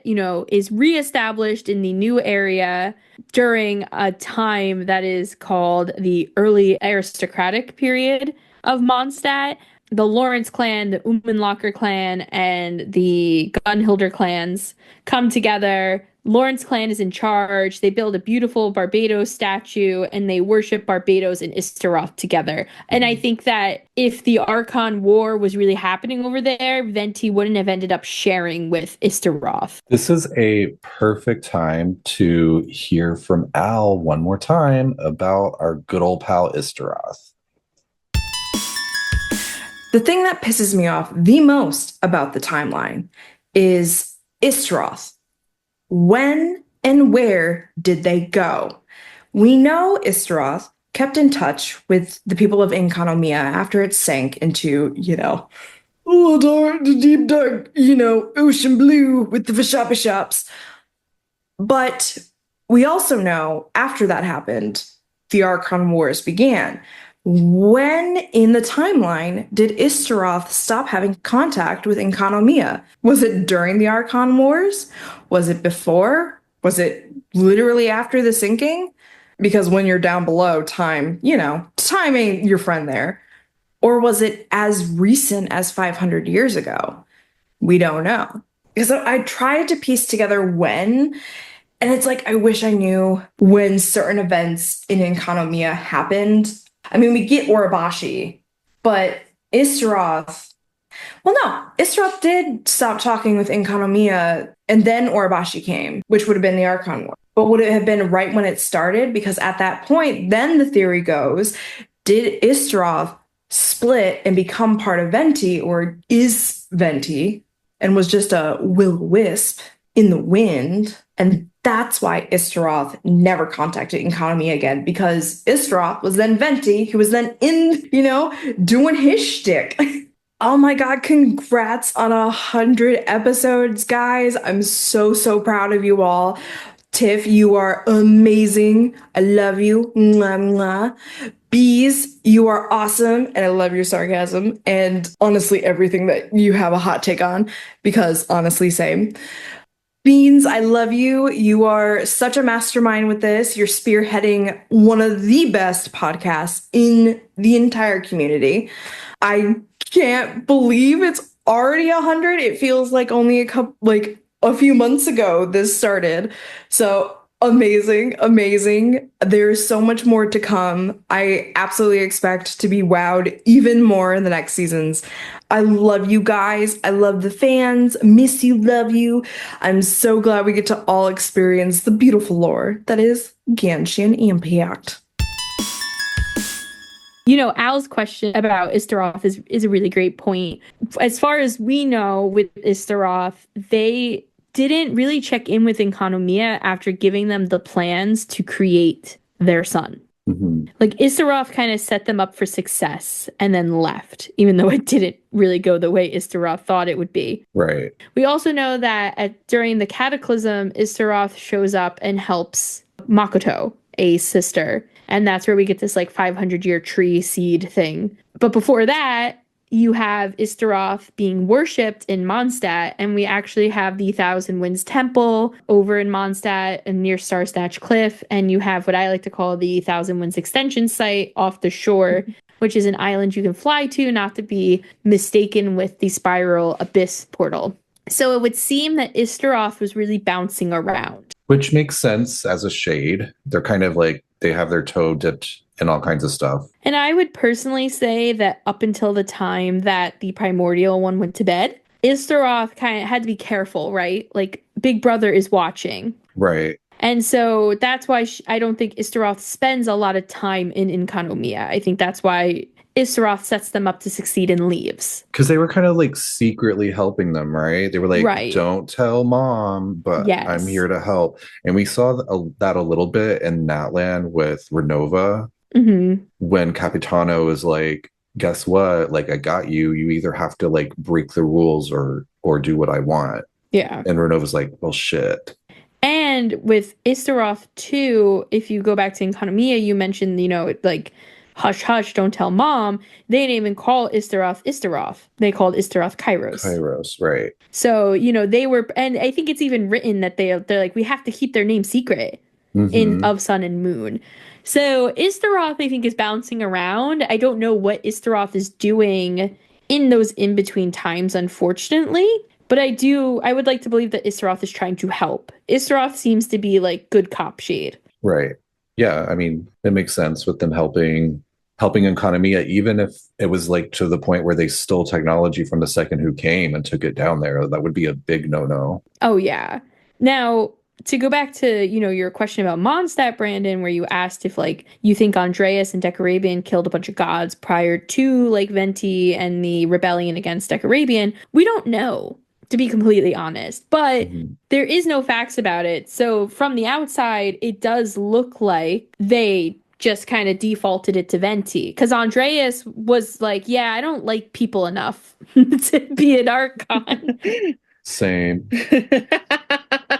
And also, something interesting to know is that during this Decarabian battle, the Lawrence clan wasn't even in Old Mondstadt. They had somehow avoided living inside of the city, and they had gone out. So, you have these clans coming together from different spots, too, throughout Mondstadt. I don't know if it's possible that the Lawrence clan was already worshipping the time god and then, brought Venti into it once Venti got the Gnosis. We don't know any of that for sure. Mhm. I'm going to skip Leeway for a second just because it's really where all the shit goes down. In Inazuma, the Archon War is more so murdering people. Well, doesn't Makoto help her while she's still alive? Not really. She's like, they're very brains and bronze over there. Like, Makoto is the face that the media sees, and no one knows that A is real. So yeah, people think Makoto is the one killing, but Makoto is not. And even the people that A is killing, they're not necessarily people trying to fight for the Gnosis with her. Like, we know at some point she kills Urabashi toward the end of the Archon War, but he wasn't trying to become the Electro Archon. He was trying to help the people of Enkanomiya. Right. Which he also got stuck in a terrible situation thanks to the Yuna clan of Enkanomiya, because when they did rise to the surface over in Watasumi Island, you had Moon, Ayame, and Aku. Moon and Ayame were the sisters, and Aku was the student who also was in love with Moon. These are the Moon's bow and all those weapons. And Aku actually killed Tengu Sasayori, who is a blanket friend. And A was like, oh, no. We're not going to fucking have this. And Urabashi got slain at that point. Mm-hmm. So it's like the gods and the things that we know A killed don't even seem like people who were fighting to earn power. Yeah, like we know the Thunderbird didn't care. Right. Yeah. Thunderbird was like, oh, look, sky nail. Okay, let me go back to doing my nails. I'm just going to like hang out and listen to pop music in the fog. Yeah. Now, skip out of Inazuma and you go to Sumeru. We've already talked about the fact that King Deshret, Rukkhadevata, and Nabu Malikata were like, thruple, we'll just roll together. You can keep the Gnosis. We don't fucking need it. Mhm. Until, Deshret one day was like drunk babbling to Nabu and was like, one day I'm going to find forbidden knowledge and I'm going to rule the world and it's going to be totally great. And she was like, oh, fuck. I can't let him do that. And then she yeeted herself in an attempt to thwart him. That's up for debate because some of the lore makes it seem like she helped him. Well, yeah. Well, I say thwart in the fact that she wasn't going to allow him to destroy Teyvat in the way that he was thinking he might. Like, I think she helped him be a lesser evil. Oh, okay. I see. Does Well, that I make mean, we do sense? know that yeah. And I mean, we do know that she foresaw the cataclysm Mhm. and gave a shard of the Kavarena to Rukkhadevata, who, of course, used it to create Simurgh. So, yeah, you could be right where she was like, oh shit, I see what's going to go down because I can see the future. So let me just like give my power over to Rukkhadevata because I know she Mhm. can actually save Sumeru. Which, just a quick recap for travelers who don't necessarily remember this whole Kavrina thing. So Deshret, Rukkhadevata, and Nabu ruled together. Nabu heard about Deshret's plan. She did not like that. So she was trying to set up success in her opinion. And that meant not destroying Sumeru, not destroying Teyvat. So she herself, she had this Kavrina power, which is more of like a light power. And we even discussed it possibly being like a light realm power. And she gifted most of that she had to Rukkhadevata, who then used it to create Simurgh, the bird, who sleeps. Because there's no Archon war going on in Sumeru. So Simurgh sleeps because it doesn't have to defend anything. Mhm. And then eventually Nabu dies again. Did she kill herself? We don't really know. And then Deshret goes mad because he was in love with her and he goes on this hunt for forbidden knowledge and a pep. The Dendro dragon ends up eating him. Yeah. And the rise and fall of Gurabad also happens during that time. Yeah, during this time, like when he goes mad is all of the warring in Sumeru Desert, all of these like smaller tribes and city-states going against one another. Tuli Tula gets discovered, the Tignarians, the Temple of Silence. We won't go into too much details. We have episodes on those if you want to listen. We've gone into way too many details on the desert. But, generally speaking, all of that, those keywords are happening at this time. And that's when Rukkhadevata ends up moving out of the desert and forming the forest, which we now know as the Avidya forest. And she also creates the Aranara at this time. So now she has the Aranara who chill in what's now known as Old Varanara, but was Varanara at the time. And she has Simurgh the bird who is sleeping, made out of Nabu's energy. And then somehow or another, Rukkhadevata gets the Gnosis. So again, you're looking at Sumeru and you're like, well, it wasn't really an Archon war, it was a breakup. I guess so. It's just like, it wasn't like these three, they weren't warring against one another. And even though a Pep ate Deshret, it was a contract. Yeah. The wars going on were amongst humans, or at least, not gods. And then you move to Fontaine, and Fontaine, I don't even know what was happening in Fontaine. Nothing, apparently. Like, Egeria was, like, over there. She was forgiven for her war crimes from, like, thousands of years prior. And she's, like, vibing with her Oceanid human friends. Well, yeah, I mean, you have the whole rise and fall of Remuria. The timeline questionable, of course. Right, because we don't know when Remus ran away from the desert. Right, but it was definitely when Deshret was like coming into power or was already in power. And then, yeah, like you said, Celestia releases Egeria from prison once Remus dies. And they're like, well, shit, we need a leader over there. Egeria, you're free to go now, but you have to become the Hydro Archon. Yeah. And then, so that's really not, again, an Archon war. And then you have Natlan. Now, we can't talk on Shniznaya. We don't know what's going on in Shniznaya at all. I have no fucking clue what happened over there. Yeah. I just know that Saritsa's not the first Cryo Archon. But in Natlan, like, you had the Pyro Dragon who faked his death and then came back, killed the Sealies. He was in charge. he was vibing with his quote unquote savage Natlan nation. And at some point, he gets corrupted by the Abyss, and Xbalanque ends up rising up, killing him, and becomes the Pyro Archon, and then sets the rules that, you know, they're gonna let humans be Archons, and it's more of like a point-based system. Mhm. But again, like that's not an Archon war. You know what I mean? Like the only place we're gonna round trip back during the Archon war is Leeway, where Zhongli caused fucking terror. Yeah. War crimes. Lots of war crimes. And even in there too, it's like we know that there was a lot going on because we know that Guizhong dies during these wars. Like it's like there's a lot of shit happening, and we know that, you know, even with this, like there's not everybody's vying for power. Like Havria is the salt god. She's just trying to protect her people. Kind of like, I know I'm not going to win, so but let me see how long I can keep these people safe. So like it sounds like terribleness was happening for quite some time. Yeah. There were a lot of gods. It just makes me wonder because we know that in the lore, we know that Leeway harbor is founded like I think 3,700 years ago. And so we kind of think of like the Archon War as lasting between 2000 and 3,700-ish years ago. So could that have been like closer to the start of the Archon War? And if so, like maybe things were that nasty in the other nations. They just haven't covered enough of it in the game, which I agree is weird because we have a lot of examples of it in Leeway, but not in the other regions. I've always assumed that it was that crazy in the other regions, and they just haven't given that to us yet, like little examples of it. I was thinking that too until I was looking into this episode and trying to get the timeline together, and nothing else was coming up. Mm-hmm. And it is really sus because, you know, I agree with you. There was a flooding situation that happened, and that's why the Guili Assembly moved everyone to Leeway Harbor at the start of the war. Right. And there was other examples of like the god that had basically imprisoned Zhao.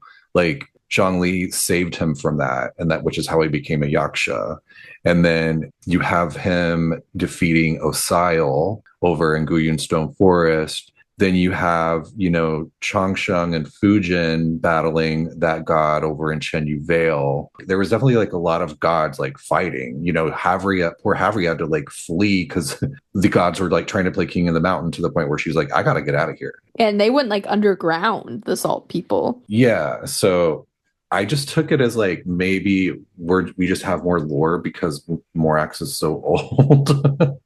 but I do think that you're right. They need to give us some more like storytelling of like what was going on in the other nations. And also just to clarify a little bit too, you brought up Chenyu Vale just now. So in Chenyu Vale, you had Herb Lord Fujin and Ling Yuan, aka Bluey. And they followed this unknown god, not to be confused with the unknown god. Mm-hmm. And this god was trying to fight with Zhongli for power and decided that they were going to flood the Bishui River, which is the beautiful river that's over in Chenyu Vale with all the jade and everything. And these three adepti rose up against them. And in this, like, Ling Yuan assumes that Fujin is dead, but she really just falls into like a deep sleep to wake up many, many years later. Herb Lord is like, they describe Herb Lord as having their body like shredded to pieces, and they become Changsheng.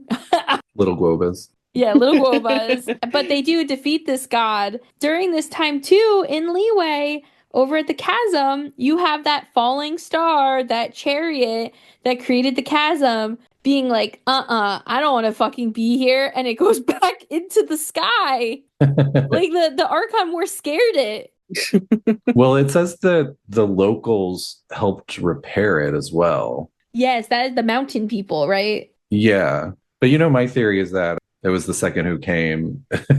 Right. going right. back up into the sky because they agreed to help the primordial one. But who knows? But it does say that there were pieces of it that like the locals would find and like go sell at the market and everything, and that they would use it for stuff, but that they also helped repair it, which is when it rose back up into the sky. Also, during this time in Liyue, Urabashi, TBT to our Enkanomiya friend, prior to the end of the war where he dies, he actually tries to fight Zhang Li for power. Zhang Li had to fight a lot of snakes. Like, there were a lot of snakes in Yeah. Liyue. Yeah. You had Herb Lord, who didn't necessarily fight Zhang Li. You have Urabashi. You have Osail. I don't know where Beisht was, Osail's wife. Yeah. She was somewhere. But Urabashi fled because they were scared shitless of Zhongli, and that's how they ended up finding Enkanomiya. Now, there's two other things that happen. One is a possible, so I want your guys' opinions on this. There comes into play this idea of when did Ajdaha first wake up? So a quick recap on Ajdaha or Ajdaha lore. Ajdaha, who is the terrible boss fight that you have to do in Liyue, he is a dragon of some sorts, possibly a dragon sovereign reborn. We don't really know 100%. He's living his life. He kind of gets waked up. He's blind. He's making earthquakes underground. Zhongli goes over and he's like, listen, if I make you not blind and I let you come to the surface and you promise not to hurt my people, can we be friends? And Ishtaha's like, yeah, absolutely. And so they form a contract. Ishtaha comes off from the ground. He befriends the people of Liyue. And at some point or another, eventually he goes underground into the chasm and then issues happen. We have a better idea of when those issues happen, though. Do you think that Zhang Li is befriending Ajdaha during the Archon War to begin with? Good question, because I would assume that he's been slumbering underground since the primordial one took over. Mm-hmm. Oh shit, I gotta get out of here. So you're thinking in this situation that Ajdaha is the original Geo Sovereign. No. Okay. I don't think he's the sovereign. I just think he was a Geo bishop that was powerful, and they were all getting killed too. Yeah. So you're thinking that when the primordial one landed, Ajdaha went to bed, eventually runs into Zhongli, possibly before the Archon War or during the Archon War. They create their contract. I feel like it was after. I was thinking after too, just because Morax is fighting so many gods. Yeah. That it seems very benevolent, this encounter that he had with Ajdaha at first. And would he have been that benevolent after in the midst of all this god slaughter? You know what I mean? I also feel like it had to be after because he specifically is talking about the people of Liyue Harbor. And while their little voyage from the Guili Plains over to the area that's now Liyue Harbor may or may not have happened in the beginning of the Archon War or toward the end, I always felt like it was closer toward the end of it. Basically, the destruction and all the chaos was happening, and it was kind of here you're going to go and settle and stay, where you're not going to get hurt anymore. I feel like it was back in a time of peacefulness where Zhongli was "What the who's doing all this now?" And it kind of is he kind of has this. He feels bad for Ajdaha and wants to be his friend in a way, and I think that's partly because I think that somehow Zhongli is potentially the Geo Dragon. According to the fandom wiki, though, it actually says Ajdaha accompanied Morax and helped Liyue during the Archon War. So maybe it was before. Oh, really? I don't know, but it doesn't cite it, which is annoying. So I don't know the source of that. Well, yeah, and the other thing too, and this is also in the fan wiki, of course, but it's cited as being told in the Stone Tablet Compilations Volume 1 and also in Moonlight Merriment event, which is where we learn about Guoba, that the Guili Assembly was destroyed 3,700 years ago, and during this war where the Guili Assembly was destroyed, Guizhong died. And shortly after that battle came the Great Flood that led to them going to Liyue Harbor. Mm-hmm. And if it is 37 years ago, that is suggesting that that's the start of the Archon War at that point. So it's either Zhang Li befriended Ajdaha really quick, and we also know Zhang Li's smart. We joke that all the Geos, except for Albedo, are dumb as a box of rocks. Albedo and Goru, honestly. Neither one of them are dumb.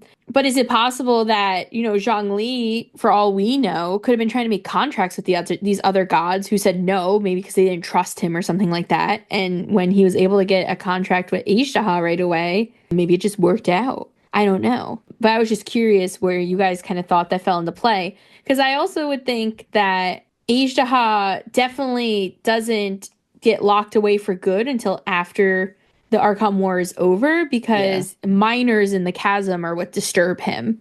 And, up until the Archon War, there was still a chariot there.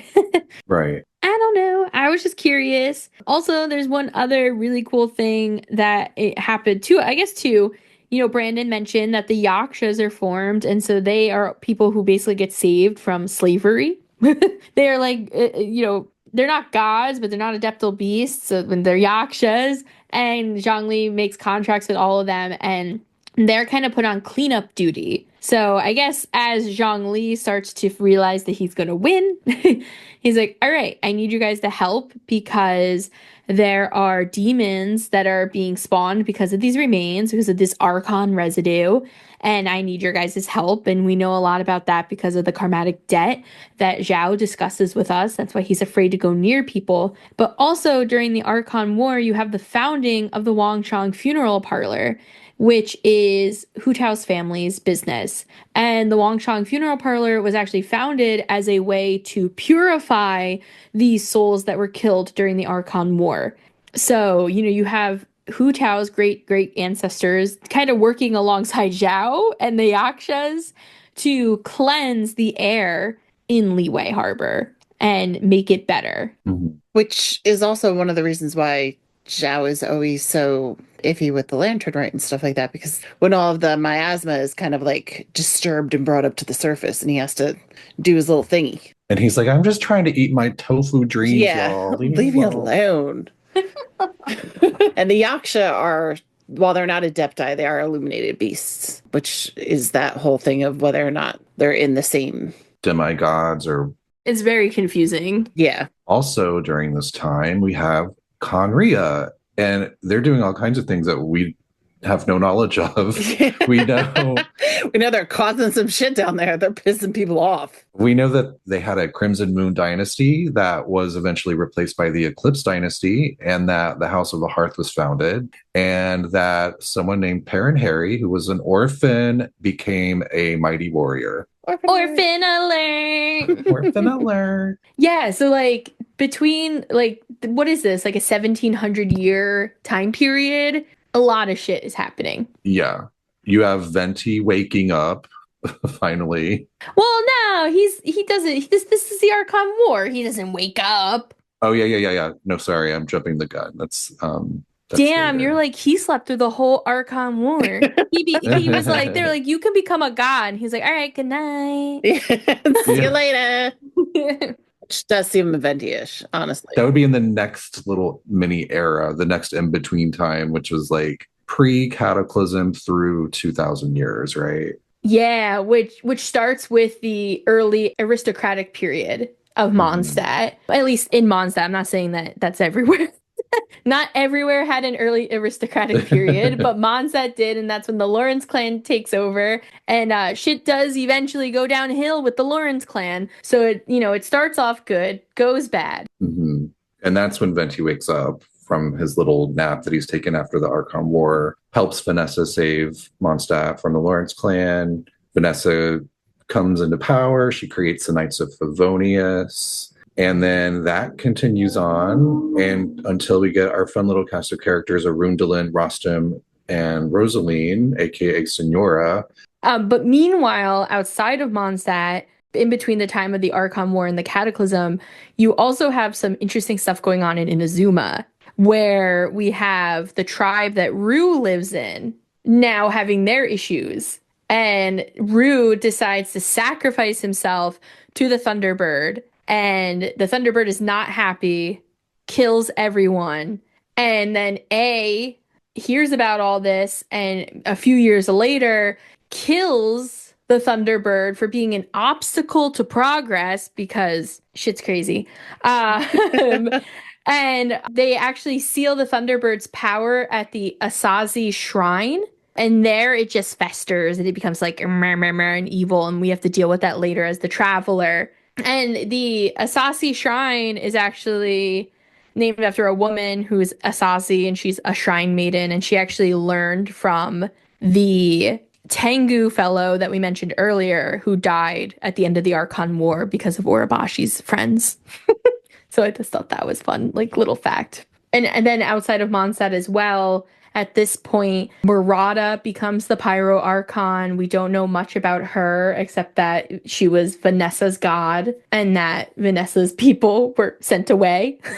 So we don't really know what's going on there. We know that Ursa the Drake is flying around somewhere. And I also want to throw this out there because, Brandon, you brought up the whole timeline with Vanessa, which happens in the late aristocratic period of Mondstadt. It happens after everything with Rue, so things slowly change and become evil. They tear down the Barbados statue because they're like, fuck Venti, he's asleep. And they start doing all their bad stuff. But a lot of people, and I think I was one of them at first, were really upset when Natlan came out that like Natlan didn't mention anything about Vanessa. Mm-hmm. Or at least about, they didn't really mention Murata either, did they? No. So we only really know about Murata from Venti, unfortunately. We know there's like a little bit of writing on her in Natlan, but nothing that's enough. Mm-hmm. But I did just want to say, for the people out there who are like me, who are mad about the lack of Vanessa lore in Natlan, it actually makes a lot of sense because Vanessa left Natlan and then became a hero in Mondstadt. So the fact that there is nothing about Vanessa in Natlan actually makes a lot of sense, unless you're suggesting that Vanessa went back to Natlan after she ascended or after she became in charge of Mondstadt. But why did she leave Natlan? That is the question. Now, we do know that her entire tribe was kicked out. They were the Muratans? Yeah, the Muratans. They were the Himiko clan. So we do know that like they left, and you know there's a question of were they kicked out? Did they leave on their own? Were they over the possible? I mean, this is the god that Venti calls a warmongering like god that he doesn't get along with. So we really don't know why they left. Right. But the fact of the matter is, Vanessa would not be known in Natlan at all unless she returned to Natlan. Which why the fuck would she do that? Yeah, like she most likely left because she was being attacked in some way, like their group was being persecuted, and they left because of that. So I just wanted to throw that out there because we're in that part of the timeline that, like, it really does make sense that there's nothing about Vanessa in Natlan. And there's a lot about Vanessa in Mondstadt. Jean references her, Venti references her, she has her own TCG card. So I do not think that Vanessa is being erased from the game at all. Because a lot of people think that there is like manga erasure and stuff like that. And I know there is stuff that was removed, but I just want to say like Vanessa, she's a Mondstadt character in the end. Yeah. She ain't no ancient name down in Natlan. Yeah, exactly. Yeah, you can't be considered a hero and also have left. Yeah. Your heroism is done in a different nation. Your people are never going to know that. I mean, unless we're sending a pigeon. I do wish that we would know a little bit more about why. Yeah, and I'm sure that, like, you know, that we know there's probably going to be another Natlan expansion, and I'm sure we'll learn more at some point, but it will not mention Vanessa. Yeah. I mean, there's like a baby chance it might mention Vanessa. But it'd be more interesting to hear about Murata. Right. But Brandon, you were going to talk more about Mondstadt. I just wanted to, because Mondstadt has the most going on, I think, at this point. So I just wanted to throw in the other nations quickly. Yeah, so the Pre-cataclysm, which would be between 500 and 2,000 years ago, the Archon War has ended. Things are kind of settling down and getting back to normal. And you have like these new generations that are coming up in Mondstadt. You know, Vanessa frees the city and establishes the Knights of Favonius, and then like a later generation, you see the characters of Arundhelen, Rostam, and Rosaline, aka Signora. So they're kind of running the show over in Mondstadt. Rostam, of course, creates the spy network, and Rosaline and Rostam are a couple, and Rostam is also mentoring a character named Roland, who becomes more important a little after the cataclysm starts. And then over in Liyue, you have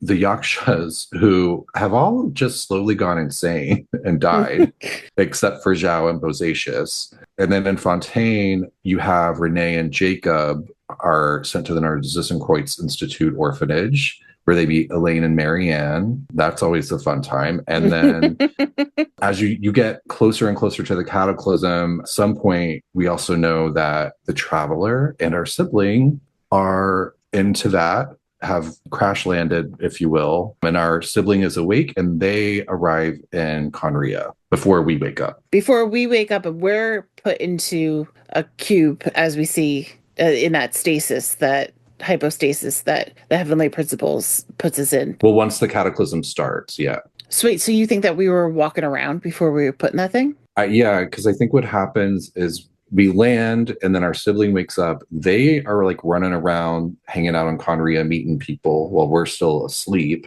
And then the cataclysm starts and our sibling is like witnessing the destruction of Conria. They come and wake us up. And they're like, look what's happening. We got to get the hell out of here. And that's when we're like, okay, let's beat it. And that's when we run into the unknown god. And then the unknown god puts us back into stasis. Where do you think we are after that?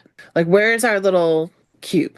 Are we just hanging out like in that, wherever in Mondstadt, where we end up fishing Paimon out? We're just on the Falcon Coast. Good question. I mean, there is just like random giant cubes around. So I think everyone wants to know that. I mean, we know Vanessa mentioned that before, and we know Elliot also talked about that, I think, a little bit. So yeah, it's a really good question. I don't think we have any kind of answer for it.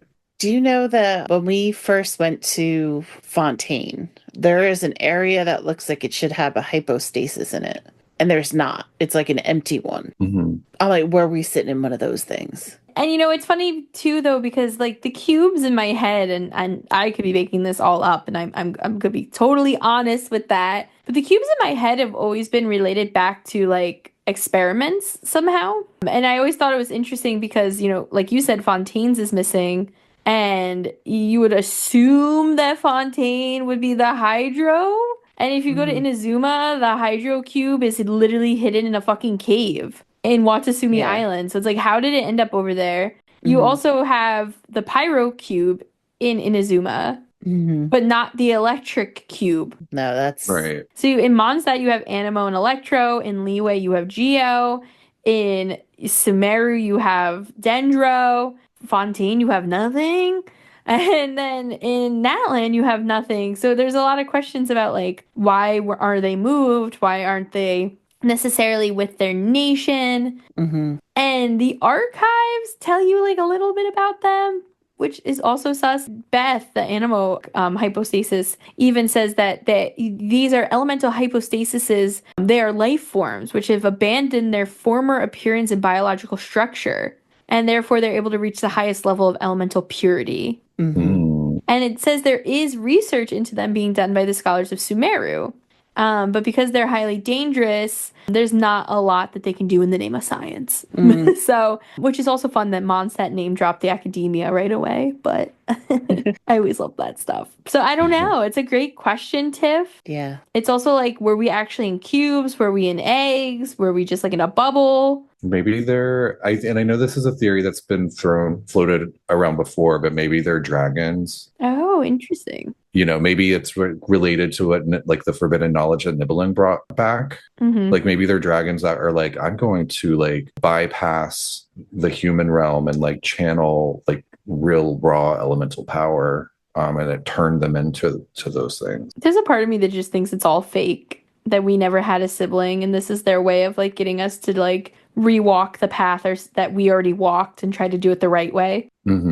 And that they're bullshitting us when they say that we can't be an Irminsul, or they fucked with us with the Loom of Fate already. Venti is like, oh, you don't remember that? You don't remember when we talked about this once before? It's like, Sussy Venti. So then we hit the big bad, the Cataclysm, which by far has the most events that ever happened. If anyone had ever thought about playing on like the pick 3 in the lotto, like you should play 500. It's a lucky number. A lot of shit seems to happen then.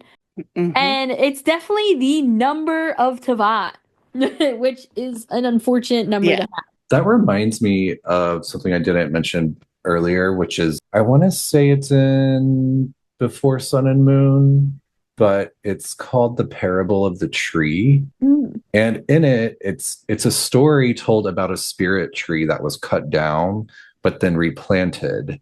And it would take 500 years to grow, which is an idea that would be echoed through eternity. So I'm just throwing that out there because I know some people might think it's fun to just theorize on cycles in this story of like, are we reliving a 500-year cycle over and over? It's also an interesting thought because isn't that story technically about the Makoto or the Makoto tree with possibly Istaroth that is covered in A's one story I think quest? so. So it's interesting that Istaroth is possibly involved too. Mhm. But I digress. So let's go in nation order. So we start in Mondstadt, where Durin the dragon, created by Gold, thinks that he's out there to play some fun little children games with Dvalin, but he's actually causing terror. And Dvalin and Venti team up together to attack and try to kill him. And also you have Arudalin and Rostam also showing up. And Roland, I presume, all three of them, these characters that we mentioned earlier, they also go to help fight Durin. So they're all over by Dragonspine, basically. Something really interesting to note about Mondstadt, though, is that this is the time where the Salvin Dagnir princess's like dream that she had comes true. And the dream that she had was, quote unquote, that a black corrupted dragon would descend upon the land, and his corrosive powers would be sealed using Vindagnir's unnatural cold. So we know that which one gets killed? Rostam gets killed. Yeah, Rostam gets killed. Roland becomes bloodthirsty and becomes the Bloodstained Knight. When Arundhalein gets depressed and goes away, and Rosaline, aka Senora, gets so upset by Rostam dying that she becomes the Crimson Witch of Flames. And at this time, we also have Dvalin and Venti becoming injured by Durin. Venti goes to sleep, and Dvalin goes to sleep in what is now Stormterror's lair. Meanwhile, Durin's body, which can still be found, is dropped off at Dragonspine. Yep. Then you move over to Leeway. In Leeway, we know...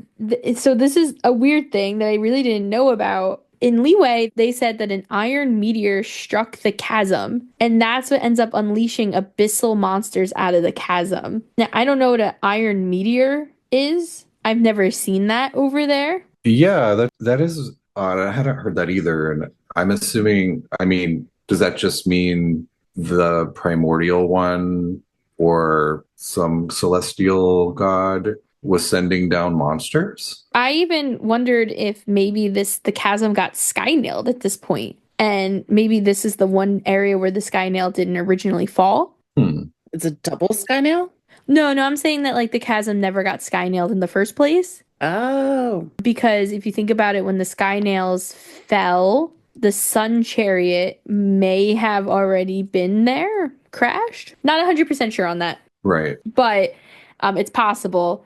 So, I don't know, some iron meteor falls, hits the chasm, and the chasm becomes a portal for abyssal monsters to become released. We know that Bosacius, who is one of the Yakshas, the only Yaksha left besides Zhao at this point, it goes over and he actually fights in there. He becomes known as the Nameless Yaksha.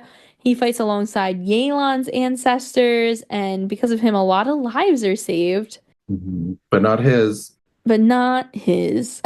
Womp womp. And not a lot of other news comes out of Leeway during this time, which is, surprise, surprise, they gave us so much from the Archon. I was just going to say that so much during the Archon War, but not much during the Cataclysm. This is where Zhongli's contracts come into place, unfortunately.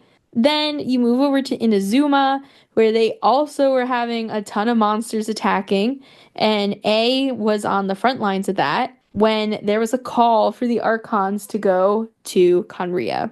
which is being destroyed and has monsters coming out of it. The people who try to leave are turning into hilly churls and other things. And we'll talk a little bit more about Conria at the end because it's really like the piece de resistance of all of this.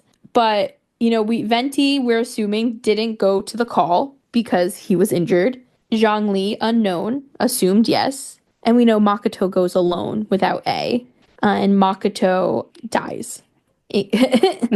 That's it. Yeah. She's dead. She dies. A tries to get there when she finds out that she's went without her. She tries to get there in time and is not successful in that. Is there anything else that happens in Azuma? I don't think so. Not at the exact time, no. I guess you can kind of say it's the beginning of the temporary end for Inazuma. Ego's a little revengeful there. I guess the only other thing to note is just that there are some other people like Chio who goes alongside A to fight in the abyss. We know that Chio eventually gets killed as well, or like loses their arm because they attack A from abyssal corrosion. And so that's another blanket friend down. Oh, blanket friends. We always lose them. So then we move over to Sumeru.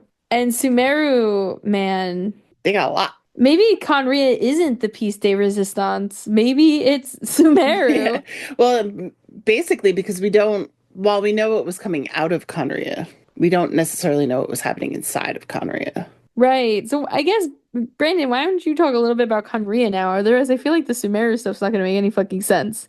Well, so Conria, it's getting destroyed. People are becoming monsters. This is all like happening near the exit of Conria, which is in Sumeru, or at least the main one is. And that's the Dari, ruins of Dari, right? Sure. I don't remember. They're all like fighting out like in Sumeru, like near the entrance. And we know that Egeria is there and that she dies and becomes a puddle. Ruka Devata is there. She grows the Harvestokum tree to anchor Egeria to the world. She uses that sleeping bird, Simurg, that she was able to create thanks to Nabu, who like dives into the water, the Egeria puddle, cleanses the corruption, which also results in the creation of the Pari race. And that, of course, eventually leads to Focalor becoming the new Hydro Archon after Egeria's death. Mm-hmm. And we know that our sibling and Dainsleif were there and were fighting. And that's sort of how they, I guess, I don't know if it's how they met, but it's it's the starting point of their journey together, I believe. It's like after the battle there in Sumeru, they start their journey together, which will eventually lead to the Abyss Order being founded by Clotar, which is where they part ways. There's also this one-armed sage who's there fighting. You have people fleeing Conria, like Capitano, who goes to Natlan. Mm-hmm. You have King Ermin of Conria, quote unquote, growing weak and is replaced by the Albery clan as regents. You have the 5 sinners of Conria having created this whole mess in the first place, and Dainsleif is like, I hate my brother and I hate the other 4 sinners too. His brother, of course, eventually becomes the Dark Crystal. And then you have, of course, Gold is somewhere. We don't know where, but she somehow survives after, unleashing Durin and Alinus and all these other things out into the world. We have Ruka Devata creating her little snip branch to create Nahida, and then she disappears. And so in Conria, like you were mentioning that the Eclipse dynasty has fallen and that the Albery clan takes over, which is Kaya's ancestors, assumedly. Mm-hmm. And so you have Antfortis, who really steps forward as this regent, and Antfortis is also a member of the Schwadenritter. So they're trying to figure out what to do. So they decide to bring people to the surface. And not everyone they bring to the surface is actually bad. then they don't all become monsters. Right. And so the Schwanenritter actually starts to fight up in Sumeru as well. And I believe they make their way out to Pariland, where the tree has been formed and where, Egeria has died. Not only do the Schwanenritter end up out there, but you also have the Order of the Skeptics, who we've talked about a little bit in our episode about the Pari, who end up out there. So you, everyone is just in Pariland. Yeah. We're all in Party Land. I'm in Party Land right now. Yeah. And so in Sumeru, Brandon mentioned Lord Rukkhadevata, mentioned the tree. We know Samurg, dove into the Amrita pool, which is Egeria's puddle. And when Samurg, this bird made of Kamrina, dissolves and actually forms the Pari. And the Pari start to fight alongside the one-armed sage. Meanwhile, the Aranara are fighting in what's now Old Vanarana because it got fucking destroyed during the Cataclysm and they had to go make their own. They had to redo it. And in Sumeru, it's just like a whole new life. So when Nahida gets reborn from the branch of Rukkhadevata, which is a weird situation. I guess it's an Irminsul branch, technically. You actually have the sages come out and kidnap her and lock her in her bird cage. Yeah. Happy birthday, Nahida. Happy birthday, Nahida. So there's just a ton of stuff happening in Sumeru. And like you mentioned, Dainsleif and our sibling end up there too. And that's really where they start their journey. Dainsleif was fighting along with Zervin, who was the first Pari, and becoming BFFs with, or what did, I forgot what the Pari call us when they're our little friends. Then you move into Fontaine. So as Brandon already mentioned, Egeria, who was Hydro Archon at the time, dies. And she had actually already set it up so that Focalors, one of her Oceanids, would take over in her place. But now Focalor is given all of Egeria's sin. And Focalor pretty quickly decides that she needs to separate herself and creates Farina. Who is also an Oceanid turned human, who is part of this whole sin project. And so she, Focalors hides in the Oratrice Mechanis Diglinis Cardinal, and Farina is pretending to be a fucking Archon for almost 500 years. Besides that, there's you also have the Narcissan Kreutz fall. The Institute actually falls into the water and gets destroyed as well. That's when they think their doomsday clock is going to go off. And over in Natlan, we already mentioned that Capitano emerges over there, and him and some of his men fight alongside the people of Natlan.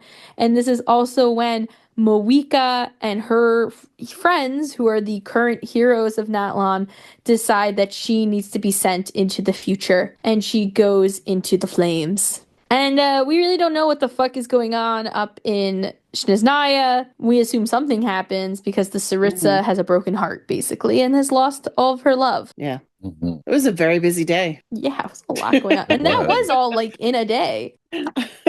We don't know the exact time. There is some time period in there. Right. But in my brain, the cataclysm happens. This all is one day, and it's craziness. Yeah. We know that Roland and Viri over in Mondstadt, we know just from their stories that it was a gradual thing where they became more and more bloodthirsty, fighting all these monsters. And then, of course, he eventually kills Viri. And then he himself, I think, dies battling in Conria, I believe. So, yeah, it's a little you kind of tend to think of the cataclysm as happening in a few days in your head. But I'm sure it was much longer than that. In Fontaine, we know that Lioness was sent, like you said, from Gold, was pushed on over to Fontaine. And one of the original people who started the Narcissan Kreutz Institute, Basil Elton, was actually called back into the Fontanian Navy to fight against Lioness. And we know that was about 40 days or so. And she does die in that as well. And then Lioness gets severely hurt, which leads to his impending death as well. Yeah. Which will eventually go on to spawn the Melazines. And the goop. And then I guess your next time span after that is 300 to 400 years ago. So 100 to 200 years after the cataclysm is assumed to be the formation of the Futui Harbingers. You have Zandik, aka Dottore, in his academia days, who possibly strangles his friend while researching Conrian technology in the Andavri Valley. He's super into Conrian technology, and I'm going to assume that that is what leads him to being recruited by Piero, the founding harbinger, because Dottore is number 2, so he was found pretty quickly. Mm-hmm. Because also, so in the lore, it says that, Zandik was about 400 years ago because we can find when the woman he strangled died. That is our time date. And then we also know, though, that it says about 400 years ago as well. That's when the Tatarasuna incident happened in Inazuma. So we know that soon after the cataclysm, A tried to make Scaramouche, succeeded in making Scaramouche, but did not make him the emotionless robot that she wanted. She sent him away. He went to live on Yashiori Island, where he became friends with Niwa, who is a relative of Kazuha. He also befriended a kid at some point. And we know that Dottore, as a Fatui Harbinger, went over and pretended to be a Fontaine engineer and fucked with the furnace, killed Niwa, made it look like it was Scar's fault. And at this time, the reason Niwa dies and everything is because Scaramouche requests to meet with A to try to get help. But when he goes to meet with A, he finds out that she's already made a new puppet that's better than him, which knife in the fake puppet heart. And he finds out that she's already in the plane of euthymia. So he actually goes to Yaimiko at that point, who's pretty busy because, she's in post-cataclysm mode still. And Yaimiko offers to help him, but by the time that she gets there with her help, it is too late. And this is like Scaramouche's villain arc. He does not know that Dottore is the one who set all this up. And then eventually he is asked to join the Fatui. And I'm assuming this was Dottore's plan all along. And he gets asked to become a harbinger. And at the same time, we know that Neuvillette is invited to become the Eudex by Focalors. Mm-hmm. And that Neuvillette, once he becomes the Eudex, also brings the Melazines up to the surface where there's drama. There's stones thrown. Yeah. It takes about 20 years before the Melazines then join the Marchusei, and then we have the whole story of Carol and her BFF fighting racism in Fontaine and making things better for the Melazines. Fighting racism. No, it's true. Can we call them the Pink Panthers? Yes. And then the last important piece here is really the Clothar Caribear timeline happens around here. So this is when our Abyss twin is in Sumeru with Dainsleif, gets separated from Dainsleif and meets Clothar. And Clothar is trying to make his hilly troll son into a human again. He's cursing out the gods, and we end up meeting in our twin's memory. So the twin ends up meeting the Dark Crystal, who is really Dainsleif's brother, Verdifolnir, and then eventually after that founded the Abyss Order. Mm-hmm. It sounds ridiculous. The end. No, there's more. So then 100 years ago, you have Scaramouche destroying the Raiden Gokuden, which is the swordsmanship stuff in Inazuma, killing like Kazuha's great-grandfather or some shit like that. Who puts a recipe in a box that nobody thinks to open for years. Yes. And then some point or another, probably within the last 5 years prior to the game, you have Krapus's death, which leads to Diluc leaving Mondstadt and almost killing Kaya. And this is very niche lore, but it's technically before the game, so I find it might be important. You have Krapus die, Diluc try to kill Kaya, and then Diluc runs away to go on a murder spree in Jasnaya, where he does not bring his vision, only his father's delusion. He also quits the Knights at this point. After he leaves, Jean and Lisa fight together to get Erok, the inspector, who told Diluc that they weren't going to look into his father's death. They get him fired. And there's a big uproar within the Knights because of that, because there's a lot of people who are on Arik's side. And then at some point, Varka leaves to go on his expedition. And then we have the manga, which is assumed to take place 6 months to 1 year before the game. So I'm just going to say 1 year before the game. Varka is already gone. Seamus Pegg is still there, even though he's gone today. Diluc has returned from his killing spree, still does not have a vision and is just using a delusion. Kaya is a quartermaster and not a cavalry captain. And at the end of the manga, Kaya gifts Diluc his vision back in that ugly ass vase. This is also where we meet Kale, we meet Sino, and Sino seals Kale's black fire magic powers within her. And 1 year prior to the game, the Raiden Shogun puppet declares not only the Vision Hunt Decree, but the Sakoku Decree, which closes their borders by putting a giant fucking storm around them. The end. That is the timeline. And then we wake up and fish Paimon out of a puddle. Yeah. Yes. I'm surprised you didn't talk about Albedo. Because he doesn't have a specific time in there yet. I don't know how old he is. I just know that he's less than 500. Like, you know, where does he really fall in? And at the same time, too, we know that Alice is going around making maps of all of the area of all of Teyvat, except for places she doesn't feel like going to and never goes back. Thanks a lot, Alice. Yeah, do we assume she's doing that like a year before the game as well? I would say it's got to be maybe a little bit more than that, because we have to assume that Klee wasn't left. Klee and Albedo show up in Mondstadt not that long before we do. Because Rosaria is still like really like, who the fuck is Albedo? You know, so it couldn't have been that far before we get there. So I would imagine that Alice was doing this before she had Klee. Yeah, and Klee's only like 8.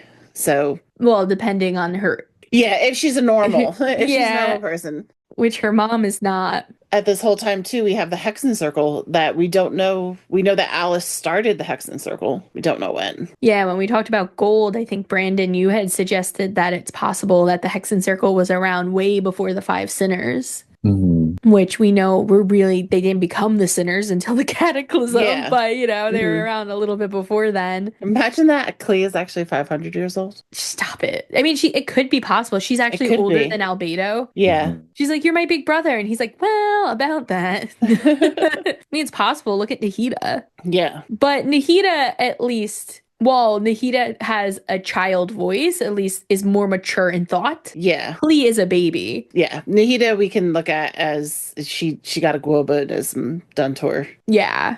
I mean, where Klee is just actually a baby. Right. Now, before we do have some mail questions to answer, but before we move on to that, I just wanted to say a quick post disclaimer, which is just like, hey, things are going to change. You know, we're releasing this episode in February of 2025. And we just want to let you guys know that this timeline could change tomorrow. It could change the day that we post this episode. It could change next week, the week after, whatever it is. So, you know, do take everything that we're mentioning with a grain of salt. New lore is coming out every single day. And this is a huge topic. So we did our best to lay it out based on what we know. Yeah. And we will definitely be adding to our own personal documents about the timeline as we learn more. But, you know, just keep all this in your head. And it's hopefully a really helpful outline for people to use when looking at, you know, when did shit happen? Why didn't people know about this? That type of thing. Mm-hmm. And then also make sure that you go and check out our site, because we will have a downloadable of some sorts of this timeline, as well as a nice little pretty one as well up on the site. So, and we'll try to keep that updated and let you know when it does get updated. Mm-hmm. Can I try to do like a TLDR brief summary to describe, just because it helps me? And I know there's got to be someone listening that's like, so what was the Yeah, what the fuck did I just hear? Yeah, so, and this is just from my perspective, and I'm gonna see if I can do this, but I might not. It might just be too messy, but we'll see. So just to recap from like my perspective on things, feel free to chime in if I forget anything major, but I'm zooming way out, and I'm just gonna say definitely more than 6,000 years ago, the primordial one comes in, overthrows the 7 dragon sovereigns in their light elemental realm, creates the human realm on top of it. There's angels acting as divine envoys. The primordial one creates humanity, and humanity is doing great. Then there's the second who came. They come in, cause a big war that destroys a lot of the world. And sometime around that same time is the king of the dragons, Nibelung, who's pissed off about their world being overtaken, brings forbidden knowledge to the world to try to overthrow the primordial one again. So the primordial one and the second who came team up to take on third descender, whoever that is, whether it's you think it's Nibelung or someone else. They create the actual Gnosis, which creates the 7 divine thrones, which triggers the Archon War. You also have sometime around this period the angels being exiled and cast out. So that's also happening while the world is just being laid to waste. You also have the Skynails coming down and creating a bunch of damage as well. Then you have the Archon War, where all of the gods and Teyvat are basically playing King of the Mountain to try to win a divine throne. And that leads to the 7 Archons being chosen. Things settled down just a little bit until 500 years ago. Oh, and the Archon War was happening 2000 to 3700 years ago. So a very long time. Then you have the Cataclysm, which was 500 years ago. Most of you are pretty familiar with that. Conria gets destroyed, and there's a lot of monsters. There's a lot of chaos. And that brings you to current day. That brings you to Albedo. So that was my very zoomed out version in case anyone was having a hard time, just wanted like the bigger, way bigger picture. Yeah. No, and I think that's important. So before we move on, though, we do have 2 final messages that we'd like to just play from some of our friends who have a few questions as well. So we're going to hear from Emerald, who is one of the hosts of The Resonance, as well as the Shade Chamber. Hello again, Tales of Teyvat. It's Emerald, the lovely Lord Lady of a fellow Genshin podcast, The Resonance. You've asked the people to give their thoughts on the Genshin timeline, so I shall give you mine. It may answer not be exactly what you asked, but this sort of question is right up my alley anyways. The main thing to me is really how little we still know. Above my interest of the Primordial One, the Shining Shades, and those ancient dragons, I'm the most interested in the lore of Conria and the Abyss. The events of the Cataclysm 500 years ago have so much surrounding it that also happened 500 years ago, or before, or after that time. It's just, there's so many bits and pieces of scattered info that it's hard to place, like, a solid timeline down. Like, yeah, the Cataclysm was the main thing going on, but there was stuff that happened before and after that just also kind of get a little lost. And so, like, I know we're slowly but surely unlocking more pieces as time goes on, but there's just, it feels like almost part of this is intentional by the gods who struck down the nations of Conria, because with how late we are in the game, I feel like we should know more about like about Conria and the Abyss and the plans of the Abyss Order than we already do, but we don't. I feel like we're no more closer to the truth than we are when we first met Dainsleif. And seriously, I really do think he should appear more than once a year, or like his quest should be longer or something. I love this guy, but seriously, he needs to get it together.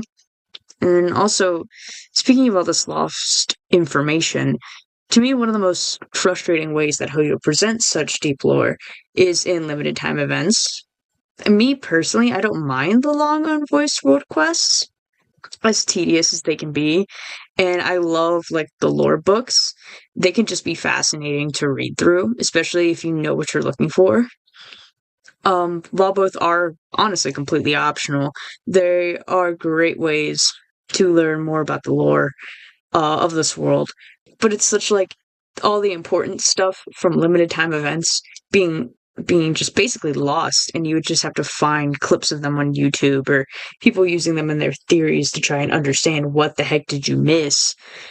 Because Unreconciled Stars, one of the very first limited time events in this game, is still relevant to this day lore-wise. It's crazy to me, honestly.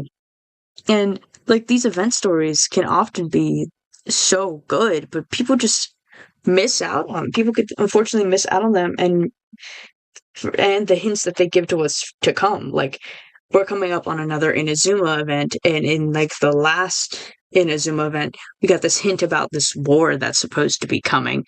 And I'm suspecting that this upcoming Inazuma event will also have more hints to that war. But who knows for sure, you know? Like, honestly, this past Lantern Rite is one such example of an event that is just like, you know, is beautiful cinematics and an interesting story considering everything we have gone through at the time of that Lantern Rite coming out with everything in Natland and the Night Kingdom. But because of the way that everything's presented, people are going to miss out on these hints and these little interesting stories. And it's just it's going to be hard to just get information from one person to another if someone didn't do X event, but said X event has correlations to Y event, so people can be missing out on certain things. Well, that's everything off my chest, I believe. I don't want to take up too much time. But happy 100th episode of Tales of Teyvat. This lovely little creature of the void wishes you many more so wonderfully crafted episodes to come. Have a good day, everyone. Hello, Tales of Teyvat crew. You've been our, fellow podcast buddies for a long time, and we just wanted to offer you a great congratulations on your 100th episode. It's a really great achievement. We've been so happy to join you on your path here, and we actually have some questions for you based on the topic of this episode. We heard you were talking about the timeline, so we had our own thoughts and questions that we wanted to share with you. Yeah.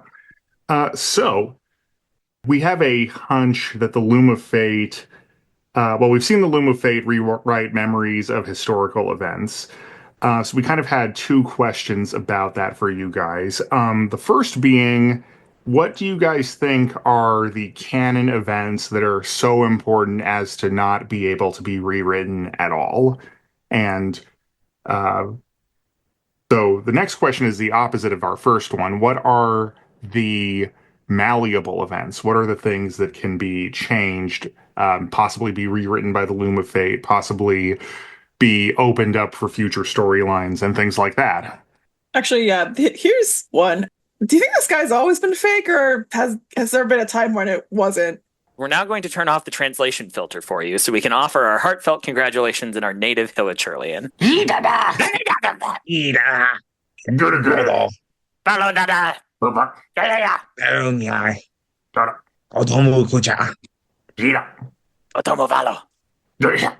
Good heavens. What was that? Congratulations on 100 again. So yeah, I think, Emerald, I think a lot of people agree with you on that. We definitely have heard from multiple people that have expressed something similar of like wanting those time-locked events to be available later. Yeah. I do think Unreconciled Stars is a really good example of that too. So yeah, definitely hear you on that one. And then the Shade Chamber. That's an awesome question from the Shade Chamber for us. And I did just want to say quickly, a quick recap of what exactly the Loom of Faith is. We don't really know. At one point, we're convinced that Kari Bear himself is the Loom of Fate. But basically, it's some sort of mechanism that the Abyss Order is using to change memories. And so during our Dainsleif quest that comes with a human version of Kari Bear, where later on our twin actually fights Dainsleif as well, which I'm so mad I missed. We find out through Kari Bear that he's actually not there and that he's been able to weave himself into the memories of people using the Loom of Fate. So we end up meeting our sibling during this event, which is insane. And we also lose our memories of meeting our sibling thanks to the goddamn Loom of Fate. So it seems like something that is all empowering and all encompassing. And it doesn't matter if you're a descender or not. It's going to affect you, unlike Irminsul. Yeah, Irminsul, we know that the Traveler is still aware of everything because they're a descender. Yeah, so even after Scaramouche goes in and Control-Alt-Deletes himself from Irminsul, we still remember, even though Paimon doesn't, Nahida doesn't until she reads a storybook. So we are also affected by the Loom of Fate. So what do you think are like the malleable events versus the ones that will not change? Like, what do you think are some things in the timeline that we could see changing versus ones that we think definitely would not. I mean, Conria still has to have a fall. I think that there's no way to not have that for so many reasons. That has to occur. It's so interesting because I think we're getting into the part of the storyline now where like the Abyss Order is being directly connected to the five sinners of Conria.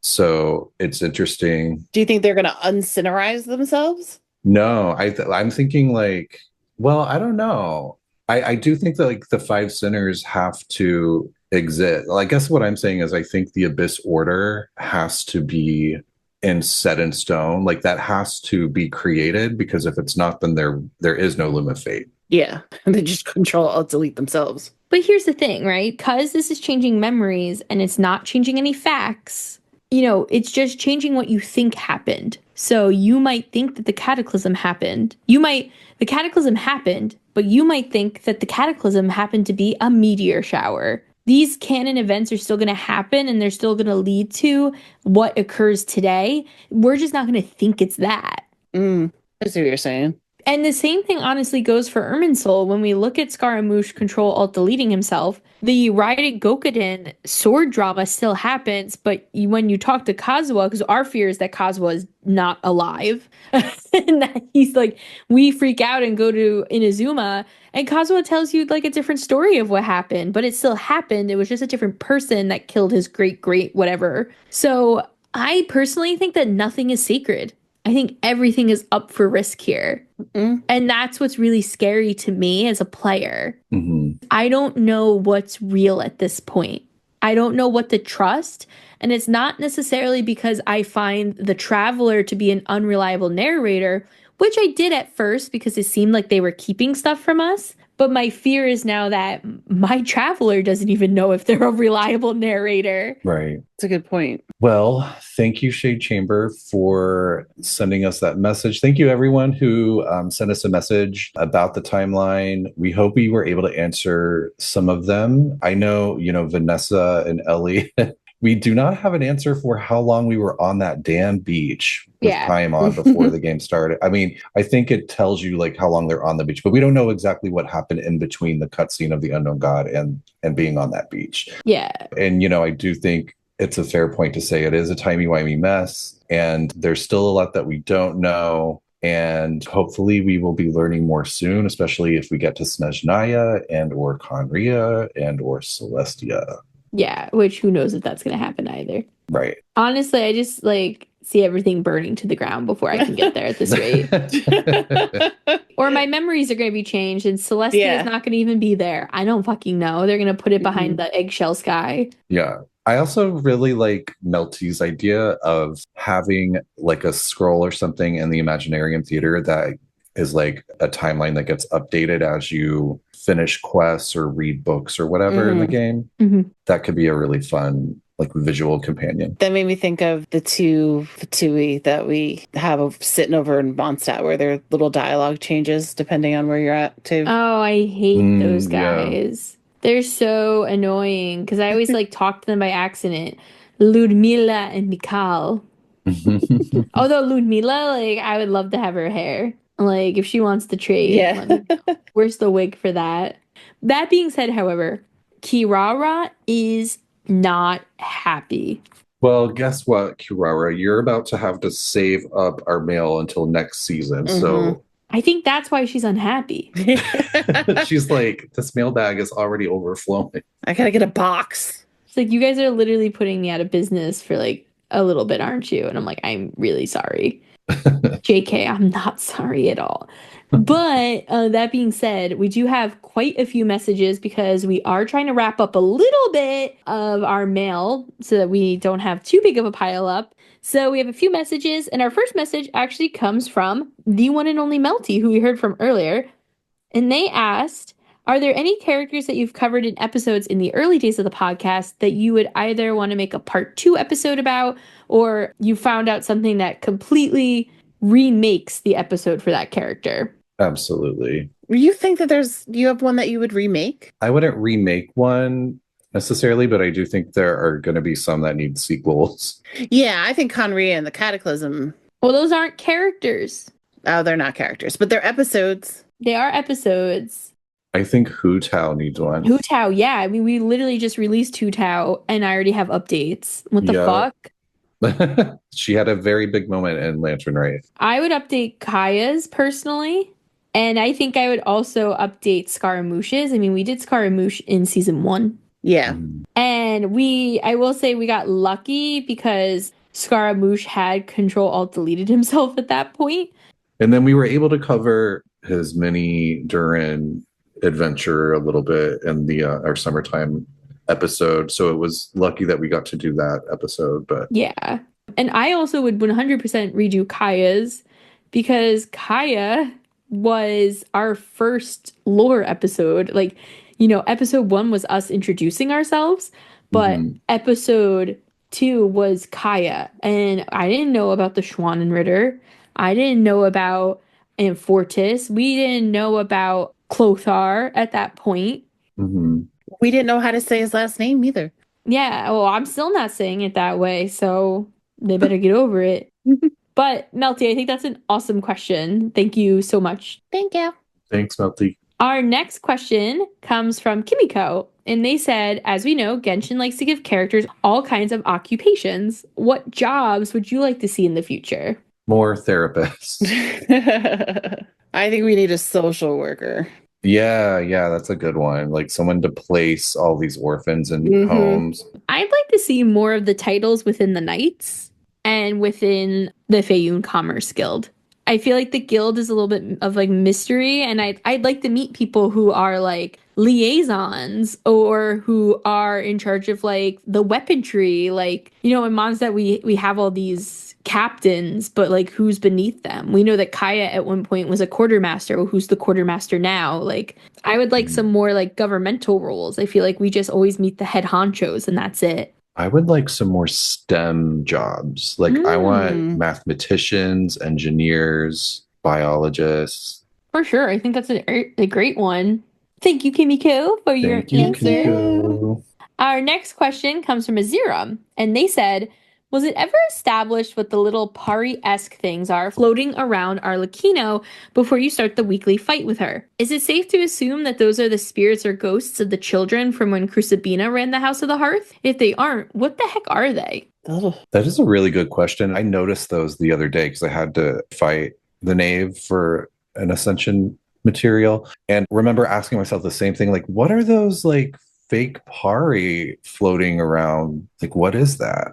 Was it like crimson? Like, is it some kind of crimson element type of thing? Well, I thought with our Bell Moon, she talks about how there's always like remnants of things that stick around. I mean, even as far as like Clairvy is actually more of that kind of a thing. Where I think it could be perhaps some of the people that she's killed, whether intentional or because she was forced to with Crucibina, because we know that she had to have killed a kid other than Clairvy in those fights. Could they still be remnants sticking around? We also find out from Silali that when you go into areas or like you basically are around a lot of death and stuff, it sticks with you because she's able to do the little cleansy thingy. So if Arlecchino at a younger age couldn't control her Bale Moon, maybe she couldn't control getting rid of the little remnants as well. And these are little pieces of those people. But I kind of lean more toward that it's the kids. Yeah. Yeah. At first, when I first noticed them, I was trying to count them.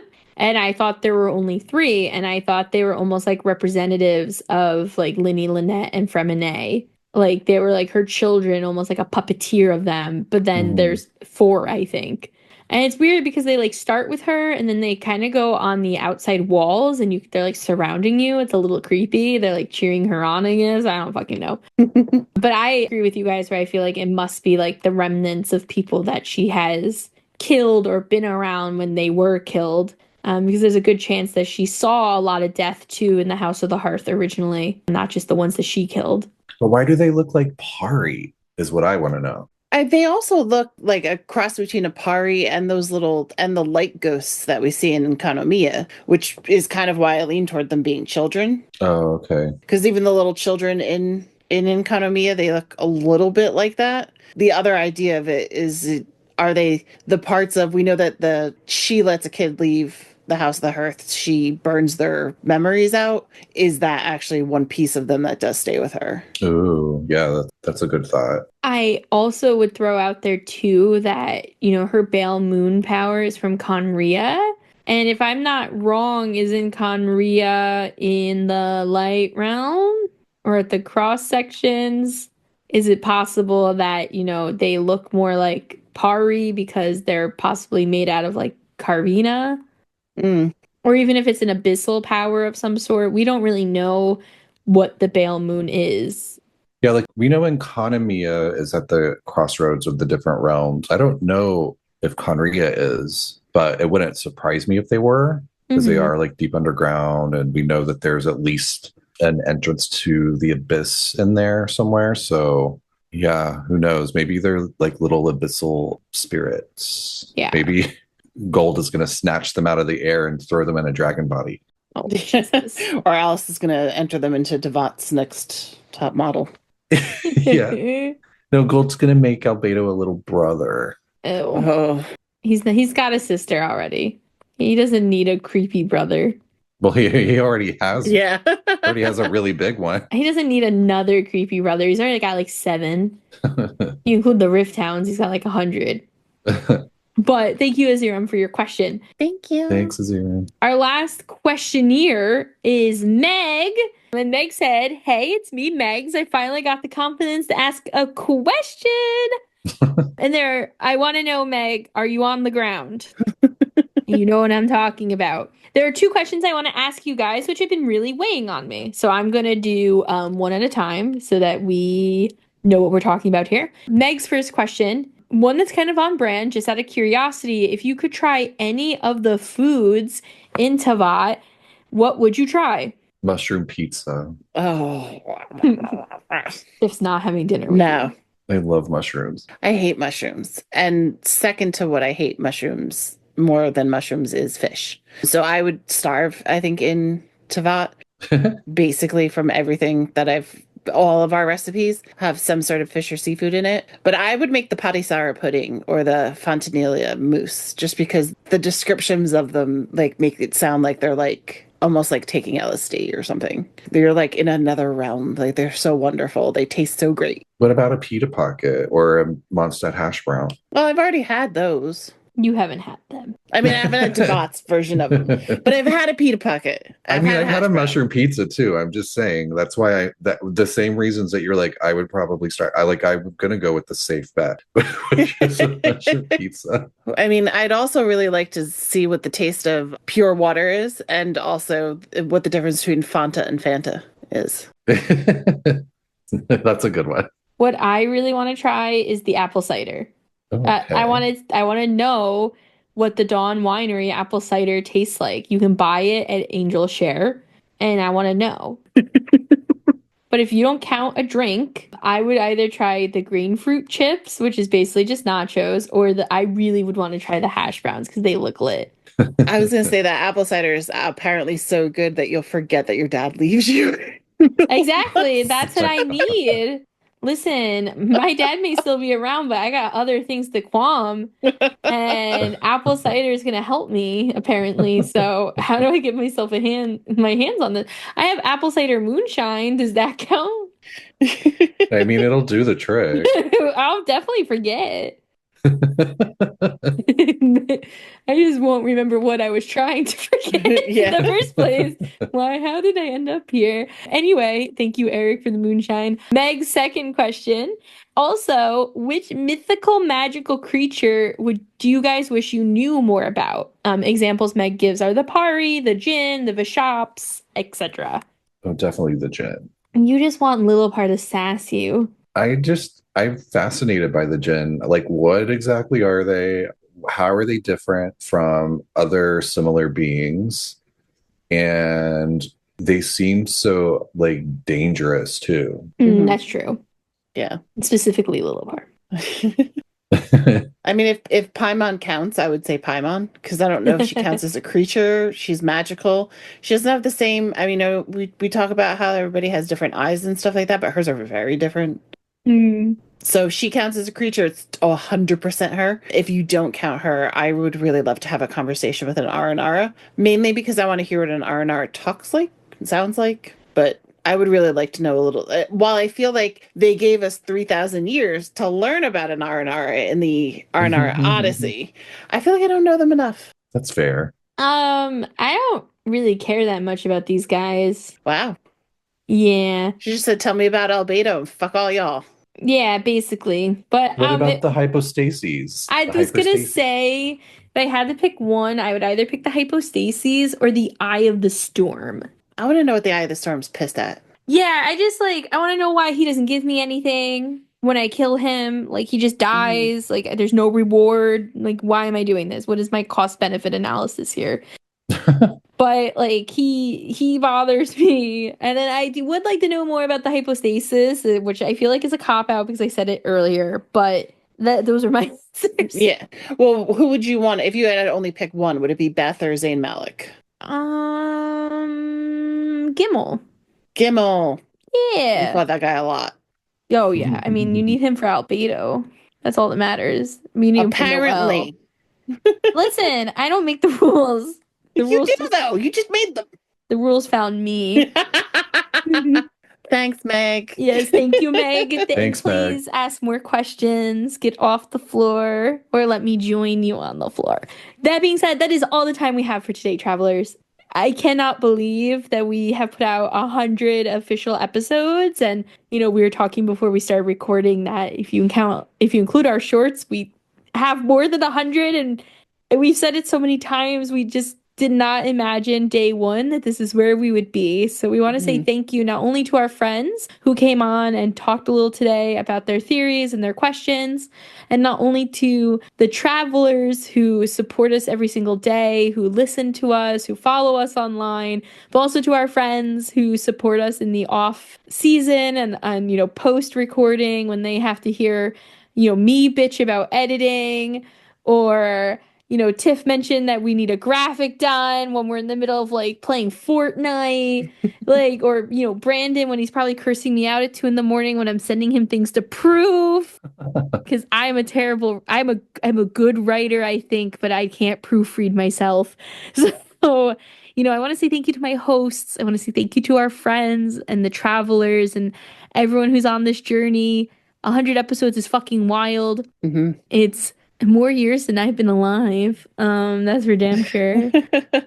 But if you guys liked this episode, you can feel free to send us an email, talesoftevatpod@gmail.com. You can feel free to follow us on Instagram, talesoftevatpod, or on Twitter, talesoftevat. We are also on YouTube, Blue Sky, and Threads as either Tales of Teyvat or Tales of Teyvat Pod. Please follow us on YouTube. We have almost hit 1,000 subscribers, which is super exciting. So if you haven't, please give us a follow there. Additionally, you can feel free to check out our Ko-fi shop, where again, we did launch some brand new merch in celebration of this 100th episode. So we're really excited to show that off for you guys. Additionally, you can feel free to buy us a cup of coffee, Diet Dr. Pepper, or Diet Coke there. No Diet Coke, Diet Pepsi. If we're going to buy it, we're going to buy it right. Thank you to our friends who have helped restock the caffeine supply at the Twink Tank lately. It has helped keep us going while we're editing and doing everything that we need. That being said, this is the end of season 5. Crazy. But we will be back soon. So please make sure to follow us online to keep up to date on when our next season will launch, anything that's going to come in the in-between times. And thank you for being there again, travelers. We really appreciate it. So until then, safe journeys. We'll see you next time. Bye, Centennial nerds. Oh no. Bye. Thank you. Oh, 100. Not bicentennial, just